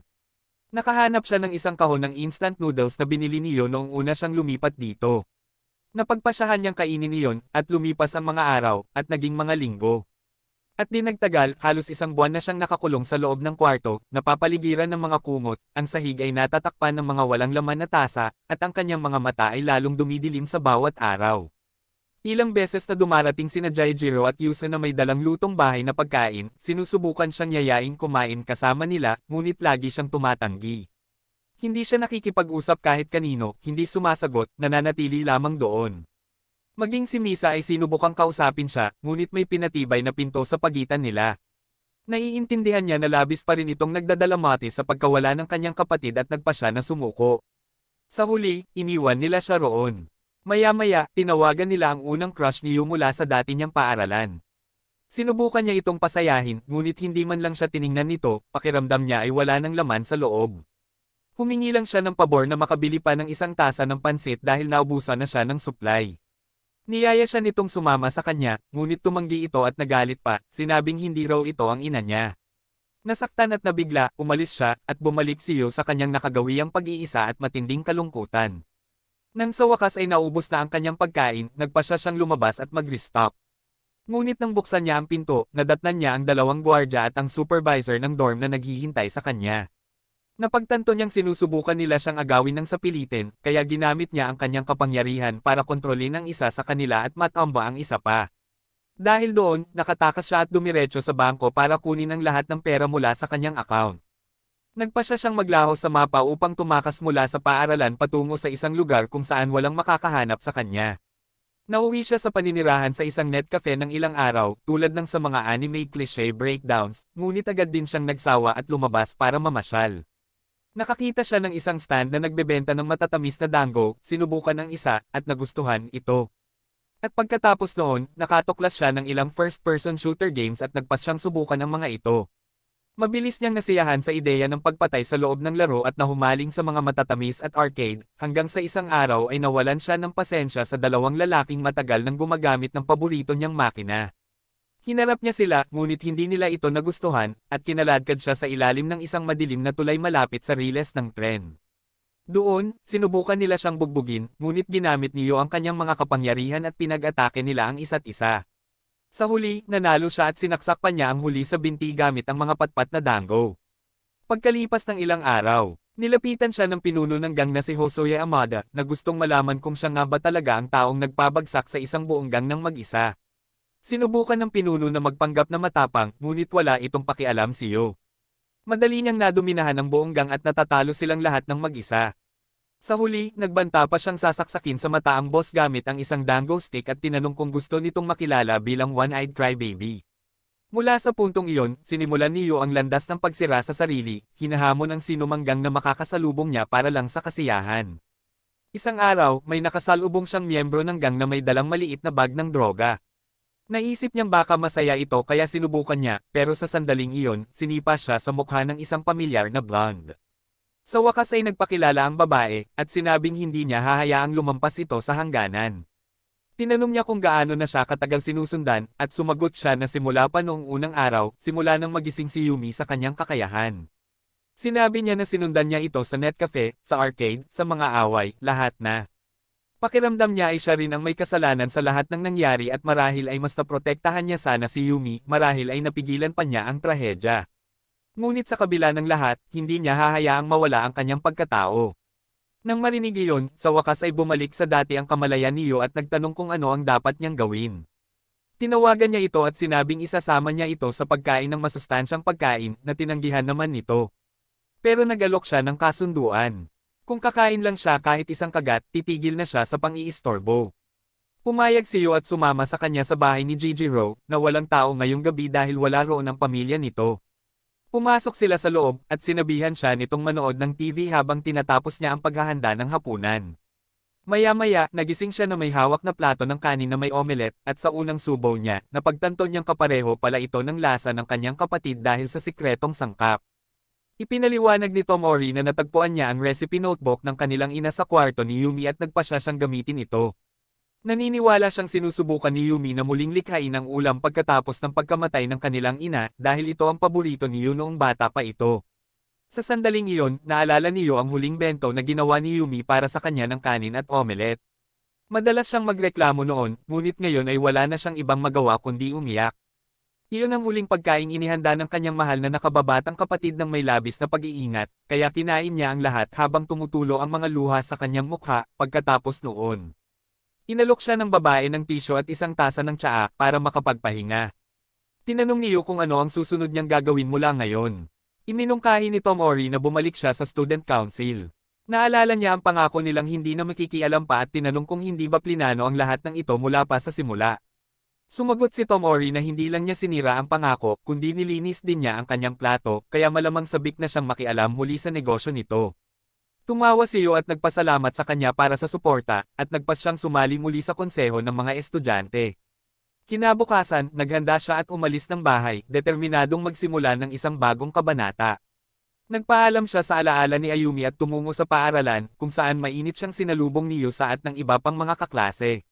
Sa loob ng silid-aralan, lahat ay naiinggit dahil direktang nakakakuha siya ng atensyon mula sa diyosa ng klase. Tumawa si Yo, napagtanto na naroon pa rin ang grupo ng mga tagahanga na mahilig sa mga bagay-bagay at katulad pa rin ng dati. Noong oras ng tanghalian, pumunta siya sa cafeteria kasama si Jujuro at binigyan ito ng espesyal na beef curry, isang limited edition na pagkain na pinagsasaluhan nila bago ang trahedya ni Ayumi.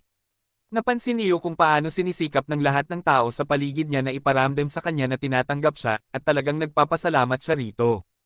Pagkatapos noon, nakatanggap sila ng mensahe mula kay Tomori na humihiling sa kanila na pumunta sa silid ng konseho ng mga estudyante.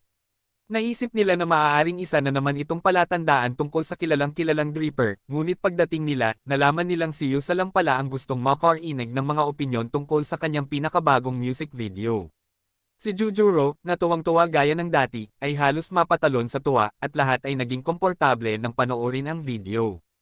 Pagkatapos nito, hiniling ni Yu kay Jujuro na magbigay ng review sa kanyang mga tagahanga. Ang tugon ay purong katahimikan, isang pagpapahayag lamang ng lubos na kaligayahan. Dahil mas mapanuri si Tomori, binigyan niya ito ng 8 sa 10 na marka, ngunit binawasan ng puntos dahil sa pag-arte na parang isang idolo sa paaralan. Nang lumipas ang sandaling iyon, isiniwalat ni Tomori ang tunay na dahilan kung bakit niya sila tinipon lahat. Kailangan niyang pumili ng makakasama niya sa isang konsyerto na magaganap kinabukasan. Nagpakita siya ng 2 tiket at sinabing kailangan nilang magdesisyon kung sino ang sasali. Ang pagpili ay ginawa sa pamamagitan ng elimination. Sinabi ni Yusa na hindi niya naiintindihan ang punk rock at hindi siya interesado. Sinabi ni Jujuro na heavy metal lang ang pinapakinggan niya at agad siyang tumanggi. Kaya si Yu na lang ang natira, at pagkatapos ng isang huling pagtulak mula kay Tomori, pumayag siyang umalis. Kalaunan, habang pauwi, nakasalubong ni Yu ang isang bulag na babae na may pulang buhok. Nabanggit niya na ayaw niya kapag iniiwasan ng mga tao ang kanyang dinadaanan, at ang tunog ng kanyang boses ay nag-uudyok ng isang malakas na alaala kay Yu, ang parehong pakiramdam na naramdaman niya noong una niyang marinig ang mga kanta ni Jane sa MP4 ni Tomori. Naisip niyang tanungin kung ito nga ba ang sikat na bokalista, ngunit bago pa man niya magawa, lumapit ito at nagtanong kung may alam siyang lugar na nagbebenta ng Molden Hakwe. Naintindihan niyo na naghahanap siya ng modernong bersyon ng okonomiyaki na may yakisoba at nagpasya siyang dalhin siya sa isang lokal na restoran. Umorder din siya ng plato para sa sarili niya, at sa buong oras, nakakaramdam siya ng pagnanais na i-text si Yumi na sabihing mauuwi siya ng gabi o uuwi para kumain ng hapunan na sana'y niluto nito. Matindi ang pananabik, at huminga siya ng mahina at malungkot nang mapansin ito ng babae. Nakumpirma ang hinala niya, at isiniwalat niya na siya si Jane, ang lead singer ng banda. Nagtanong siya kung may nangyaring mahirap sa kanya at nag-alok na makinig. Naupo sila sa labas, at sa huli ay nagkwento siya tungkol sa pagkawala ng kanyang kapatid. Nagkomento siya na malamang ay may isang taong naglabas sa kanya mula sa kadilimang iyon, at ang tanging taong pumapasok sa isip niyo ay si Tomori. Sa sandaling iyon, naalala niya ang kapatid nito na si Kazuki, at humingi ng pabor. Sinabi niya kay Jane na si Kazuki ay isang gitarista na lubos na humahanga sa kanyang trabaho, at malapit na siyang makamit ang isang bagay na dakila bago siya nawala ng malay. Tinanong niya si Jane kung maaari siyang bisitahin sa ospital, at mainit siyang pumayag na sumama sa kanya. Bago umalis, tinawagan ni Yu si Tomori at ikinwento ang tungkol sa pakikipagkita kay Jane, at tinanong kung gusto rin ba nitong makilala siya. Pero, sinabi ni Tomori na kahit na nasisiyahan siya sa musika, hindi siya yung tipo ng tao na nasa sabik na makilala ang mga kilalang tao. Kaya iminungkahi niyo na bisitahin na lang niya ang kanyang kapatid at hiniling dito na ipaalam sa ospital ang tungkol sa kanilang pagbisita. Nang gabing iyon, tumungo ang dalawa sa ospital, at habang nasa daan, ibinahagi ni Jane ang isang bahagi ng kanyang mahirap na kwento, ikinwento niya na isinuko pa niya ang kanyang paningin upang makamit ang tagumpay na kanyang nararanasan ngayon. Sa ospital, kumanta siya para kay Kazuki, at ang kanta ay nagdulot ng sandali ng kailanawan sa kanya. Naaalala pa niya si Tomori. Pagkatapos noon, umuwi si Yu kasama si Jane, at habang nasa daan, tinawagan niya si Tomori para sabihin dito ang tungkol sa himalang nangyari. Sinabi niya na alam na niya dahil sinabi sa kanya ng nurse ang lahat, at tumakbo siya papunta doon ngunit muntik na silang maabutin sa pasukan. Nagpasalamat siya kay Yu sa lahat ng ginawa nito para sa kanya at sa kanyang kapatid, at sinabihan itong maghanda para sa konsyerto kinabukasan. Maya-maya, dumating ang manager ni Jane para sunduin siya at pinagalitan pagkatapos. Nagpaalam siya kay Yu, sinabing gusto niya itong makitang muli. Nangako siyang pupunta siya sa palabas, at sinabi naman ni Jane na kakanta siya kasama niya sa kanyang mga iniisip. Kinabukasan, sumama si Yu kay Tomori, at magkasamang nagsaya ang dalawa sa araw na iyon. Bumili sila ng ilang aksesorya ng telepono na may temang banda, at sa wakas, nakarating sila sa lugar ng konsyerto. Nagtatanghal si Jane, kinakanta ang kanyang kanta, at sa kalagitnaan ng palabas, nagsimulang makaramdam si Yu ng kakaiba. Bigla na lang siyang nalungkot nang bigla siyang maalala ang kanta, at lumipat si Jane sa ibang kanta. At sa di malamang dahilan, agad na nalaman ni Yu kung anong kanta iyon. Sinimulan ni Jane ang bagong kanta sa hindi maipaliwanag na paraan, at nakilala ito ni Yu. Parang narinig na niya ito dati, at biglang bumuhos ang mga alaala sa kanyang isipan, dahilan para siya ay bumagsak sa lupa. Habang siya ay nahuhulog, pumasok siya sa isang panaginip kung saan muling binuhay ang mga alaala ng ibang buhay. Isang pasilidad na puno ng mga batang may kapangyarihang katulad niya. Sa lugar na iyon, nagising siya na naririnig ang bagong kanta habang nakaupo sa tabi ni Ayumi, na nasisiyahan sa boses ng paborito niyang artista, si Yusa. Tumayo sila at nagtungo sa tanghalian, at nagsimulang magreklamo si Yu, na sinasabing ang lasa ng pagkain ay parang gamot dahil sa mga kemikal na ginagamit nila upang mapalakas ang kanilang mga kakayahan. Nagkomento si Ayumi na kahit na ganoon, naniniwala pa rin siya na ang curry ay may kapangyarihang magpasaya sa lahat, at nais niya na naroon ang kanyang nakatatandang kapatid na si Shansuke para kumain kasama nila. Yumuko si Yu at sinabi kay Ayumi na mayroon siyang mapanganib na kapangyarihan, at iyon ang dahilan kung bakit siya binabantayan. Isiniwalat niya na may kakayahan siyang maglakbay sa panahon. Habang kumakain, umupo siya sa tabi ng isang lalaking may mahabang kayumangging buhok na nagngangalang Komagami, na matalik na kaibigan ni Shansuke. Karaniwan siyang tinatawag ni Shansuke na Po, dahil ang simula ng kanyang pangalan ay nangangahulugang oso, at ito ay itinago bilang isang palayaw. Naniniwala si Yu na si Po ay nagtatago rin ng isang napakalakas na kakayahan, at kung sakaling malaman ito ng mga siyentipiko, puhulihin nila siya at ikukulong. Ang kanyang kapangyarihan ay tinatawag na sek, at pinapayagan siyang makuha ang mga espesyal na kakayahan ng sinumang taglay niya. Dahil ang talentong ito ang pangunahing bahagi ng plano, sumali si Yu sa isang grupo ng mga bata, kabilang si Po, at ang kanilang layunin ay panatilihing nakapirmi. Si Shansuke upang makatulong siya sa pagbuo ng isang mas magandang kinabukasan. Iniabot sa kanya ni Po ang isang piraso ng papel na may pangalan ng isang batang lalaki na may telepathy, upang nakawin ni Yu ang kanyang kapangyarihan. Binigyan din niya ito ng spray na ginagamit para magdulot ng katamtamang pinsala. Pagkatapos ng tanghalian, bumalik si Yu sa kanyang silid kasama si Ayumi, ngunit habang nasa daan, dumating ang mga siyentipiko at kinuha si Ayumi dahil araw ito para sa kanyang mga eksperimento. Nakalimutan niyang sabihin sa kanya ang tungkol dito, at ikinulong nila si Yu sa loob. Pagkatapos ng ilang panahon sa pag-iisa, nakarinig siya ng malalakas na ingay at mga alarma. Nang bumukas ang pinto, lumitaw ang isa sa mga nangungunang siyentipiko at isiniwalat na alam niya ang tunay na kapangyarihan ni Yu. Sinabi niya na sinubukan nilang paganahin ang lakas ni Ayumi, at ito ay naging sanhi ng pagguho ng buong globe. Ngayon, gusto nilang pag-aralan ang katawan niya at itapon ito kung kinakailangan. Nang marinig iyon, desperado nang tumakbo si Yu upang hanapin ang kanyang kapatid at nakilala si Shishino, isang batang lalaki na may kakayahang tumawid sa mga pader. Hinayaan niyang kunin ni Yu ang kanyang kapangyarihan at sinabihan itong magnakaw din ng telekinesis upang subukang iligtas ang kanyang kapatid. Nagawa ni Yu na mapalaya si Shansuke mula sa kanyang mga pagkakagapos, at ginamit ni Shansuke ang kanyang kakayahang tumalon sa oras habang si Yu ay nabigla ng mga security ng base. Doon siya nagising sa isang ospital, nalilito sa lahat ng nangyari. Naalala niya na pareho silang may pakiramdam ni Ayumi na mayroon silang nakatatandang kapatid na lalaki, kaya marahil ay totoo ang lahat ng iyon. Pagkatapos noon, isang lalaking may kayumangging buhok ang dumating at sinabing mukhang bumalik na sa alaala si Yu. Ang lalaking iyon ay si Komagami, ang taong laging tumutulong sa grupo sa paghahanap ng mga taong may kapangyarihan. Tinanong ni Yu kung totoong nangyari ang lahat ng iyon, at sumagot siya na dapat itanong ang mga iyon sa kanyang kapatid. Pero bago iyon, may mahalaga siyang sasabihin tungkol sa kapatid ni Yu. Nagalit si Yu at nagtanong kung paano niya planong iligtas ang isang taong patay na, at pagkatapos ay sinabi ni Komagami na para doon, kailangan ni Yu na mas maunawaan ang kakayahan ng kanyang kapatid na si Shansuke. Ngayong bumalik na sa kanyang isipan ang lahat ng alaala, nang marinig niya ang pangalan, tinanong ni Tomori kung ito ba ang parehong Shansuke na nakilala niya, at kinumpirma ito ni Komagami. Lumalabas na siya pala ang nagligtas kay Tomori at nagtatag ng paaralang binanggit ni Yu kay Tomori. Pagkatapos noon, tinawag niya silang dalawa para sumama sa isang high-tech na base na nakatago sa kagubatan. Doon, sa wakas ay nakilala muli ni Yu ang kanyang kapatid at napansin niyang nabulag ito. Pero kahit na ganoon, naghihinalo pa rin si Yu sa lahat ng bagay. Binati ni Shansuke si Tomori at pinuri ito sa lahat ng pagsisikap nito. Pagkatapos ay pinaupo niya si Yu at pinakinggan ang lahat ng nangyari simula noong huli siyang tumalon. Nagsimula ang kwento ng magising siya 3 taon bago ang lahat ay nabihag ng mga siyentipiko, habang nakatira pa rin kasama ang kanyang mga nakababatang kapatid. Natagpuan niya si Po at tinipon ang kanyang mga kaibigan habang sinusubukang ayusin ang lahat. Ngunit sa huli, sila ay isa lamang grupo ng mga batang nagtatangkang tumakas mula sa mga sinanay at armadong sundalo. Paulit-ulit na nabibigo ang plano, at si Shansuke ay nakakaisip ng bagong estratehiya at bumabalik sa nakaraan para subukang muli. Nangyari ito ng maraming beses, at sa bawat pagtalon, nararamdaman niyang lumalala ang kanyang paningin.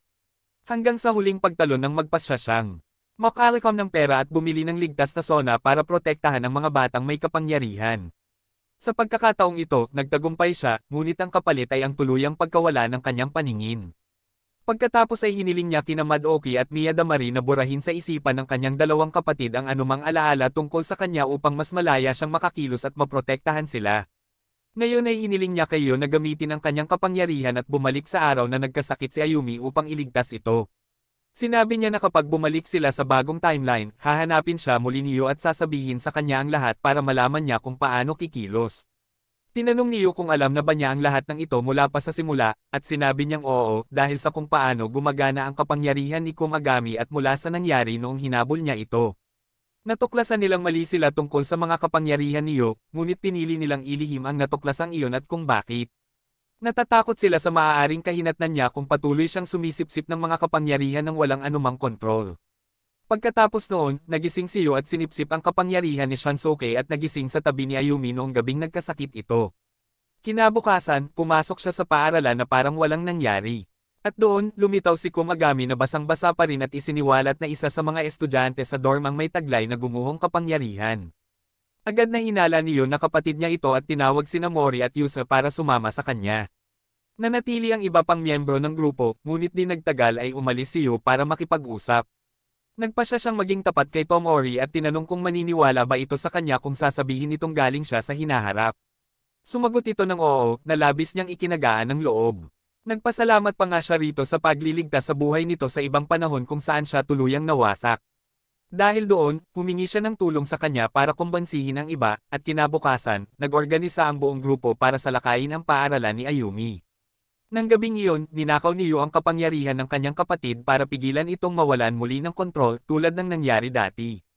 Nagtago siya sa aparador sa tabi ng pinto patungo sa rooftop, handang pigilan ang anumang pag-atake mula kay Konishi. Nang dumating ang kritikal na sandali, humarap si Yo, hinarap si Konishi, at hinayaan si Tomori na hawakan ang kanyang espada at nagawang umatras, kaya nailigtas ang kanyang kapatid mula sa parehong kapalaran tulad ng dati. Sa paggawa nito, nasulyapan ng Medok mula sa realidad na ito ang mga kilos niyo at hinanap siya kasama si Kumagami. Kinumpirma niyo na siya ay mula sa ibang timeline at pinatunayan ito sa pamamagitan ng pagtawag kay Kumagami gamit ang kanyang matamis na palayaw na buo. Pagkatapos ay napagpasyahan nilang magkasamang bisitahin si Shansuke. Nagmaneho ang tatlo papunta sa bulubundukin kung saan nila nakilala si Shansuke, na bulag. Sinabi niyang dinala niya sila roon dahil naniniwala siyang na-activate niyo ang kanyang kakayahang magnanakaw. Ngunit sinabi sa kanya niyo ang buong katotohanan na naglakbay siya sa panahon, at matapos marinig ang lahat, naniwala sa kanya si Shansuke at nagkomento na, kahit na napakabihirang mangyari ito, nangyari rin sa kanya ang mga alaala mula sa ibang timeline. Pagkatapos ay sinabi niya kay Yo na kailangan niyang manatili sa base na iyon at magsaliksik hanggang sa mawala ang kanyang mga kapangyarihan. Tinanong ni Yo kung bakit, at ipinaliwanag ni Shansuke na siya na ngayon ang may hawak ng pinakamakapangyarihang kakayahan sa planeta. At ngayon, sa pagdaragdag ng time control, maraming grupo mula sa ibang mga timeline at organisasyon mula sa buong mundo ang gugustuhing hulihin siya at gamitin bilang sandata. Kaya naman ang pinakaligtas na lugar para sa kanya ay ang pasilidad na itinuturing na pinakaprotektado sa Japan. Pagkatapos ay naglibot sila sa laboratorio. Sa loob, nakilala nila si Dr. Tatsumi Ashi, na nakakagulat na siya rin ang lalaking nagligtas kay Yo sa hinaharap mula sa ibang timeline. Sa sentro ng pananaliksik na iyon, lahat ay nakatuon sa pagbuo ng bakuna upang maiwasan ang patuloy na pagkakaroon ng mga kapangyarihan ng mga tao. Tinanong niyo kung may sakit ang mga taong iyon at sinamantala ang pagkakataong magtanong kung alam nila ang tungkol sa mga long period comet. Pumayag si Yumi dahil mahilig siyang mag-aral ng mga ganoong bagay. Pinuri ng doktor ang kanyang kaalaman at ipinaliwanag ang tungkol sa Charlotte Comet na dumadaan malapit sa Earth kada 75 taon. Kapag nangyari ito, naglalabas ito ng espesyal na alikabok sa atmosfera. Ang mga taong nakakalanghap o nakakadikit sa alikabok na iyon ay nagpapagana ng mga nakatagong kapangyarihan sa kanilang DNA, kadalasan sa panahon ng pagbibinato o pagbibinate kapag mas matindi ang mga emosyon. Mga 400 taon na ang nakalilipas, ang kometa ay dumaan ng napakalapit sa daigdig kaya maraming tao ang nagkaroon ng mga kakayahang ito. Ang mga taong iyon ay tinawag na mga mangkukulam na humantong sa mga pangangaso ng mangkukulam, isang bagay na nananatili pa rin sa ilang bahagi ng mundo hanggang sa kasalukuyan. Sinusubukan ng mga tao roon na gumawa ng bakuna para pigilan ang mga kapangyarihang iyon na lumitaw sa mga susunod na henerasyon. At matapos marinig iyon, pumayag si Yo na manatili roon kasama si Yumi kahit na namimiss niya ang kanyang mga kaibigan sa paaralan. Naniniwala siyang makakabuo siya ng ugnayan sa bagong grupong ito at maipapakilala pa niya ang kanyang mga kaibigan noong bata pa siya sa kanila. Agad na nagustuhan ng lahat si Yumi at tinulungan niya si Yo na maramdaman na tinatanggap siya. Inanyayahan nila itong maglaro at magsaya at naging maayos ang lahat hanggang sa makakuha si Kumagami ng impormasyon tungkol sa isa pang power user. Natuklasan niyo ang isang sikreto. Hindi kinailangang magbalot ni Kumagami ang sarili para maalis ang mga kapangyarihan.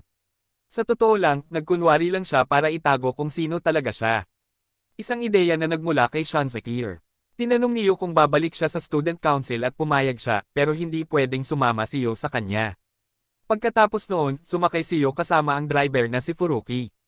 Hiniling niyang ihatid siya sa paaralan, pero may kakaibang nangyari. Hindi lumiko si Furuki sa kalye ng paaralan at tumungo sa isang inabandonang pabrika. Doon niya isiniwalat na mayroon siyang pamilya at sa ilalim ng mga patakaran ni Shansekir, hindi sila kumukuha ng mga matatanda na may pamilya dahil maaari silang ma-blackmail dahil gusto nilang maging kapaki-pakinabang. Itinago iyon ni Furuki, ngunit nabigo ang plano ng ang kanyang pamilya ay bahagi ng isang dayuhang mafia. Hiniling ng mga kriminal na ilihim niya ito at dukutin din si Kumagami. Pagkatapos ay humingi ng tawad si Furuki at sinabi ni Kumagami na naiintindihan niya at dapat niyang ito ng pansin sa pagprotekta sa kanyang pamilya. Magkasama silang pumunta sa pabrika at doon nagpakita ang mga dayuhan. Sinabi nila kay Furuki na mayroon silang huling misyon para sa kanya, ang dalhin si Yo sa lokasyon. Napilitan ng driver na tanggapin ito at pagkatapos ay pinalaya. Sunod, pinahirapan ng mga salarin si Kumagami, nabali ang kanyang mga ngipin at tinurukan siya ng truth serum para makuha ang lahat ng impormasyon. Dinukot din nila si Nao, ginawa itong bihag, at tinawagan si Shansekir, nagbanta na kung hindi nila dadalhin si Yo ng mag-isa, lahat ng bihag, kasama na ang pamilya ni Furuki, ay lilipulin. Nagtipon ng grupo upang bumuo ng isang plano, ngunit walang sino man ang makaisip ng isang bagay na gagana. Naisip pa nilang gamitin ang time jump ni Yo, ngunit mas lumala pa ang plano nang malaman nilang ang pamilya ni Furuki ay bihag din noong panahong nagpasya silang itayo ang lihim na pasilidad na iyon. Walang garantiya na magiging pareho ang lahat sa pagkakataong ito. Iminungkahi ni Shishino na si Yo ay pumunta ng mag-isa para harapin ang mga kalaban. Kung mukhang wala na sa kontrol ang mga bagay-bagay, maaari niyang gamitin ang time jump anumang oras. Tutal, iyon lang naman ang tanging pagpipilian nila sa ngayon. Sinubukan ni Shansekir na kumbansihin ang kanyang nakababatang kapatid na tanggapin ang misyon, ngunit nagsimulang magpanik si Yo dahil sa responsibilidad at inamin na wala siyang kumpiyansa na gagana ito. Sa gitna ng lahat ng stress na iyon, muntik na siyang mawalan ng kontrol at aksidenteng napaganya ang pagbagsak na maaaring pumatay sa lahat ng naroon. Ngunit niyakap siya ng mahigpit ni Shansekir, at tulad ng isang mabuting nakatatandang kapatid, sinabi niya na kung hindi ito kaya ni Yo, maaari niyang gamitin ang time jump at bumalik sa eksaktong sandaling ito. Dahil sa emosyonal na pagtulak na iyon, pumunta si Yo sa grupo ng mga dayuhang miyembro ng mafia, at doon niya napagpasyahan na gamitin ang kanyang kapangyarihan sa dalawang alipors na walang kakayahan, para lang matiyak na wala silang armado o nagtatago ng kahit ano. Dahil parehong nakapasa sa pagsusulit, medyo binawasan niya ang kanyang bantay, ngunit nagulat siya sa asasin na umatake sa kanya mula sa likuran. Pinaandar niya ang time jump, ngunit mabilis na natama ng babae ang kanang mata nito. Nawalan siya ng mata, at automatikong nawalan si Yo ng kakayahang gamitin ang kanyang kapangyarihan sa paglalakbay sa oras. Naisip niya ang paggamit ng pagguho, ngunit nagbabala ang mafia na kung gagawin niya iyon, dalawang bihag na nakulong sa ilalim ng lupa ang mamamatay. Sinubukan ni Yo na gamitin ang telekinesis para baligtarin ang sitwasyon, ngunit patuloy na sumusulong ang mamamatay tao, at sinaksak siya ng maraming beses na parang isang halimaw. Nang hindi umaalis sa kanyang katawan, siya ang nagdulot ng pagguho na sumaire sa buong lugar. Sa gitna ng pagkawasak, ang tanging taong namatay ay si Kumagami, na nagsakripisyo ng kanyang sarili para protektahan ang iba. Sa sandaling iyon, dumating din si Shansuke at ang iba pa sa pinangyarihan ng labanan, at sa loob ng pabrika. Kinaladkad ni Shansuke ang sarili ng desperadong paraan, sinusubukang hanapin si Kumagami. Nang makita niya ang bangkay ng kanyang kaibigan na nakasaksak, lumapit siya at nagmakaawa na huwag itong mamatay. Nagagawa pa ring magsalita ni Kumagami hanggang sa kanyang huling hininga, sinasabing alam niyang si Shansuke ang nakaisip ng palayaw na po ng mag-isa, at pagkatapos noon, namatay siya. Pagkalipas ng 2 araw, nagising si Yo sa ospital pagkatapos sumailalim sa operasyon. Ibinalita sa kanya ni Shishino ang lahat ng nangyari at kinumpirma na maayos na ang tumor, ngunit sa kasamaang palad, hindi na nakaligtas si Kumagami. Labis siyang nabagabag dahil sa balitang ito, at agad niyang inilagay ang sarili sa kalagayan ng kanyang kapatid. Nararamdaman niya ang parehong sakit na naramdaman niya noong nawala si Ayumi at inakala niyang hindi na niya ito makikita muli. Noong una, nabigla siya at sinisisi ang sarili sa lahat, ngunit sinubukan siyang aliwin ng mga kaibigan ng kanyang kapatid, sinasabing may mga pagkakamali ang magkabilang panig at hindi niya kailangang pasanin ang bigat na iyon ng mag-isa. Maya-maya, lumitaw si Ayumi at tinanong kung ano ang nangyari, sinusubukang pasayahin siya. Pagkatapos noon, lumipas ang mga araw, at nagsimulang bisitahin si Yu ng mga kaklase at miyembro ng konseho ng mga estudyante, binabati siya ng good luck sa kanyang paggaling. Kabilang sa kanila sina Jijiro, Yusa, at ilan pang iba. Nang dumating si Yusa na may dalang pagkain, hiniling ni Yu kay Misa na kontrolin ang katawan at kinausap ito tungkol sa kung ano ang maaaring mangyari pagkatapos ng kamatayan, kung mayroon mang natitira pagkatapos ng lahat. At ang pag-uusap na ito ay nagpaisip kay Misa kung paano tunay na makabuluhan ang ilang sandali na nabuhay siya dahil sa kapangyarihan ni Yu. Kalaunan, sa isang pagbisita sa kanyang bayan kung saan itinataguyod niya ang kapayapaan sa pagitan ng mga taong may kapangyarihan at mga sibilyan, muling lumitaw si Misa at pinuri ang kanyang mga magulang. Dito nagtatapos ang kanyang kwento sa mas simbolikong paraan at may bahid ng pagmamahal. Sa paglipas ng panahon, nagsimulang makagalaw muli si Yu at nagsikap sa physical therapy upang makabawi. Nang sapat na ang kanyang lakas, binisita niya ang kanyang kapatid at nakita kung gaano kalungkot si Shansuke, lubos na pagod sa pagkamatay ng kanyang matalik na kaibigan. Gayunpaman, nagawa pa rin niyang manatiling kalmado at dinalaan si Yu na malamang nasusubukan ng mga dayuhang organisasyon na salakayin ang Japan at muli silang magiging target. Nanginginig ngunit nakapokus, bumalik si Yu sa kanyang silid at nakitang naghihintay sa kanya si Tomori. Kinausap niya ito tungkol sa isang medyo radical na ideya na may kinalaman sa kanyang kapangyarihan. Kaya niyang higupin ang kakayahan ng lahat, pipigil sa sinuman na muling gumamit ng kapangyarihan, at sa paggawa nito, maiiwasan ang mga susunod pang trahedya. Kalokohan ng plano. Kailangan niyang maglakbay sa buong planeta, kumuha ng kapangyarihan mula sa napakaraming tao na milyon-milyon, o marahil bilyon-bilyon, at ang magiging epekto nito sa kanyang isipan ay magiging lubos na hindi mahuhulaan. Walang paraan para malaman kung magiging siya pa rin ang kanyang sarili sa huli. Gayunpaman, pinag-isipan ito ni Yu at napagtanto na, sa kabila ng lahat, maaaring ito na lamang ang tunay na pagkakataon upang matiyak ang isang mapayapang kinabukasan. Tumayo siya at sinabi kay Tomori na gagawin niya ito, na isasagawa niya ang misyong ito para sa kanya. Inamin niya na umibig siya rito at lumago ang kanyang damdamin simula nang ilabas siya nito sa kadiliman ng depresyon. Nang marinig iyon ni Tomori, sinabi niyang malamang ginawa lang niya ito dahil sa pagkakasala o responsibilidad at hindi niya kailangang isakripisyo ang kanyang sarili ng ganito. Ngunit iginiit ni Yu at sinabing nakapagdesisyon na siya na gagawin niya ito para sa kanya at para na rin sa mga kaibigan at lahat ng nakilala niya. Nang marinig ito, sa wakas ay umibig din si Tomori sa kanya at hiniling niya rito na tuparin ang isang pangako, na babalik siya, na kapag natapos na ang lahat, hihintayin siya nito. Kung tutuperin niya iyon, handa siya sa anumang bagay. Upang seliwan ng kasunduan, hiniling niya rito na kunin ang kanyang kapangyarihan at sumunod ito, na nagpapakita na tunay siyang determinado na ituloy ang plano. Kinabukasan, sinabi ni Yu sa kanyang kapatid ang tungkol sa kanyang desisyon at sinabing nagsimula na siya. Nagtipon at sinuportahan ng lahat sa grupo ni Shansuke ang ideya, nangakong paprotektahan ang Japan habang siya ang namamahala sa iba pang bahagi ng mundo. Pagkatapos, sinimulan niyang maghanda para sa imposibleng misyong ito at sa araw ng kanyang pag-alis, nakatanggap siya ng isang maliit na booklet ng pagsasalin bilang regalo at nangakong tutuperin niya ang kanyang pangako, anuman ang mangyari. Nagsimula ang kanyang paglalakbay sa Singapore, kung saan bumili siya ng listahan na may mga pangalan ng mga gumagamit ng kakayahan. Pagkatapos nito, tumungo siya sa Pilipinas at ninakaw ang kapangyarihan ng isang lokal na pinuno, isang taong may kakayahang magbasa ng isip. Gamit ang kapangyarihang ito, nalaman niya ang tungkol sa isang batang lalaki na nagngangalang Angelo, na gumagana tulad ng isang power radar. Hinanap niya ang bata at ninakaw ang kakayahan nito, na nagbibigay daan sa iyo upang makita ang isang mapa na nagpapakita kung nasaan ang lahat ng iba pang mga gumagamit. Mula roon, sinimulan niya ang isang walang humpay na pangangaso sa Pilipinas, kinuha ang isang kapangyarihan pagkatapos ng isa pa.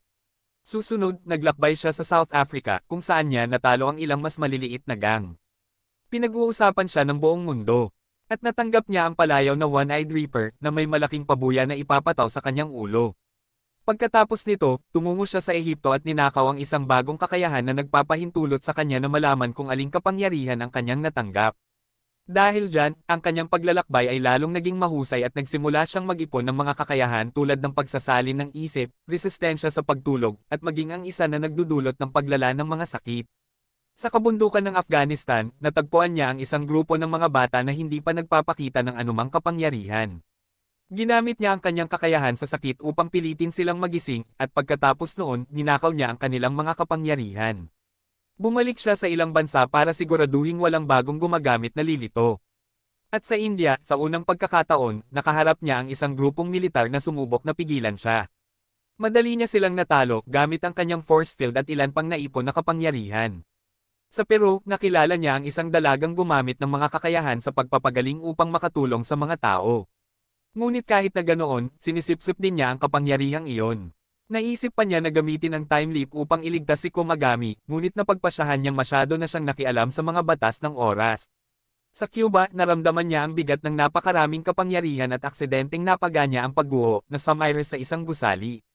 Gumamit siya ng telekinesis nang hindi mapigilan, halos mapatay niya ang isang inosenteng tao, ngunit nagawa niyang magpigil. Pagkatapos nito, naglakbay siya patungong Saudi Arabia at sinubukang matulog.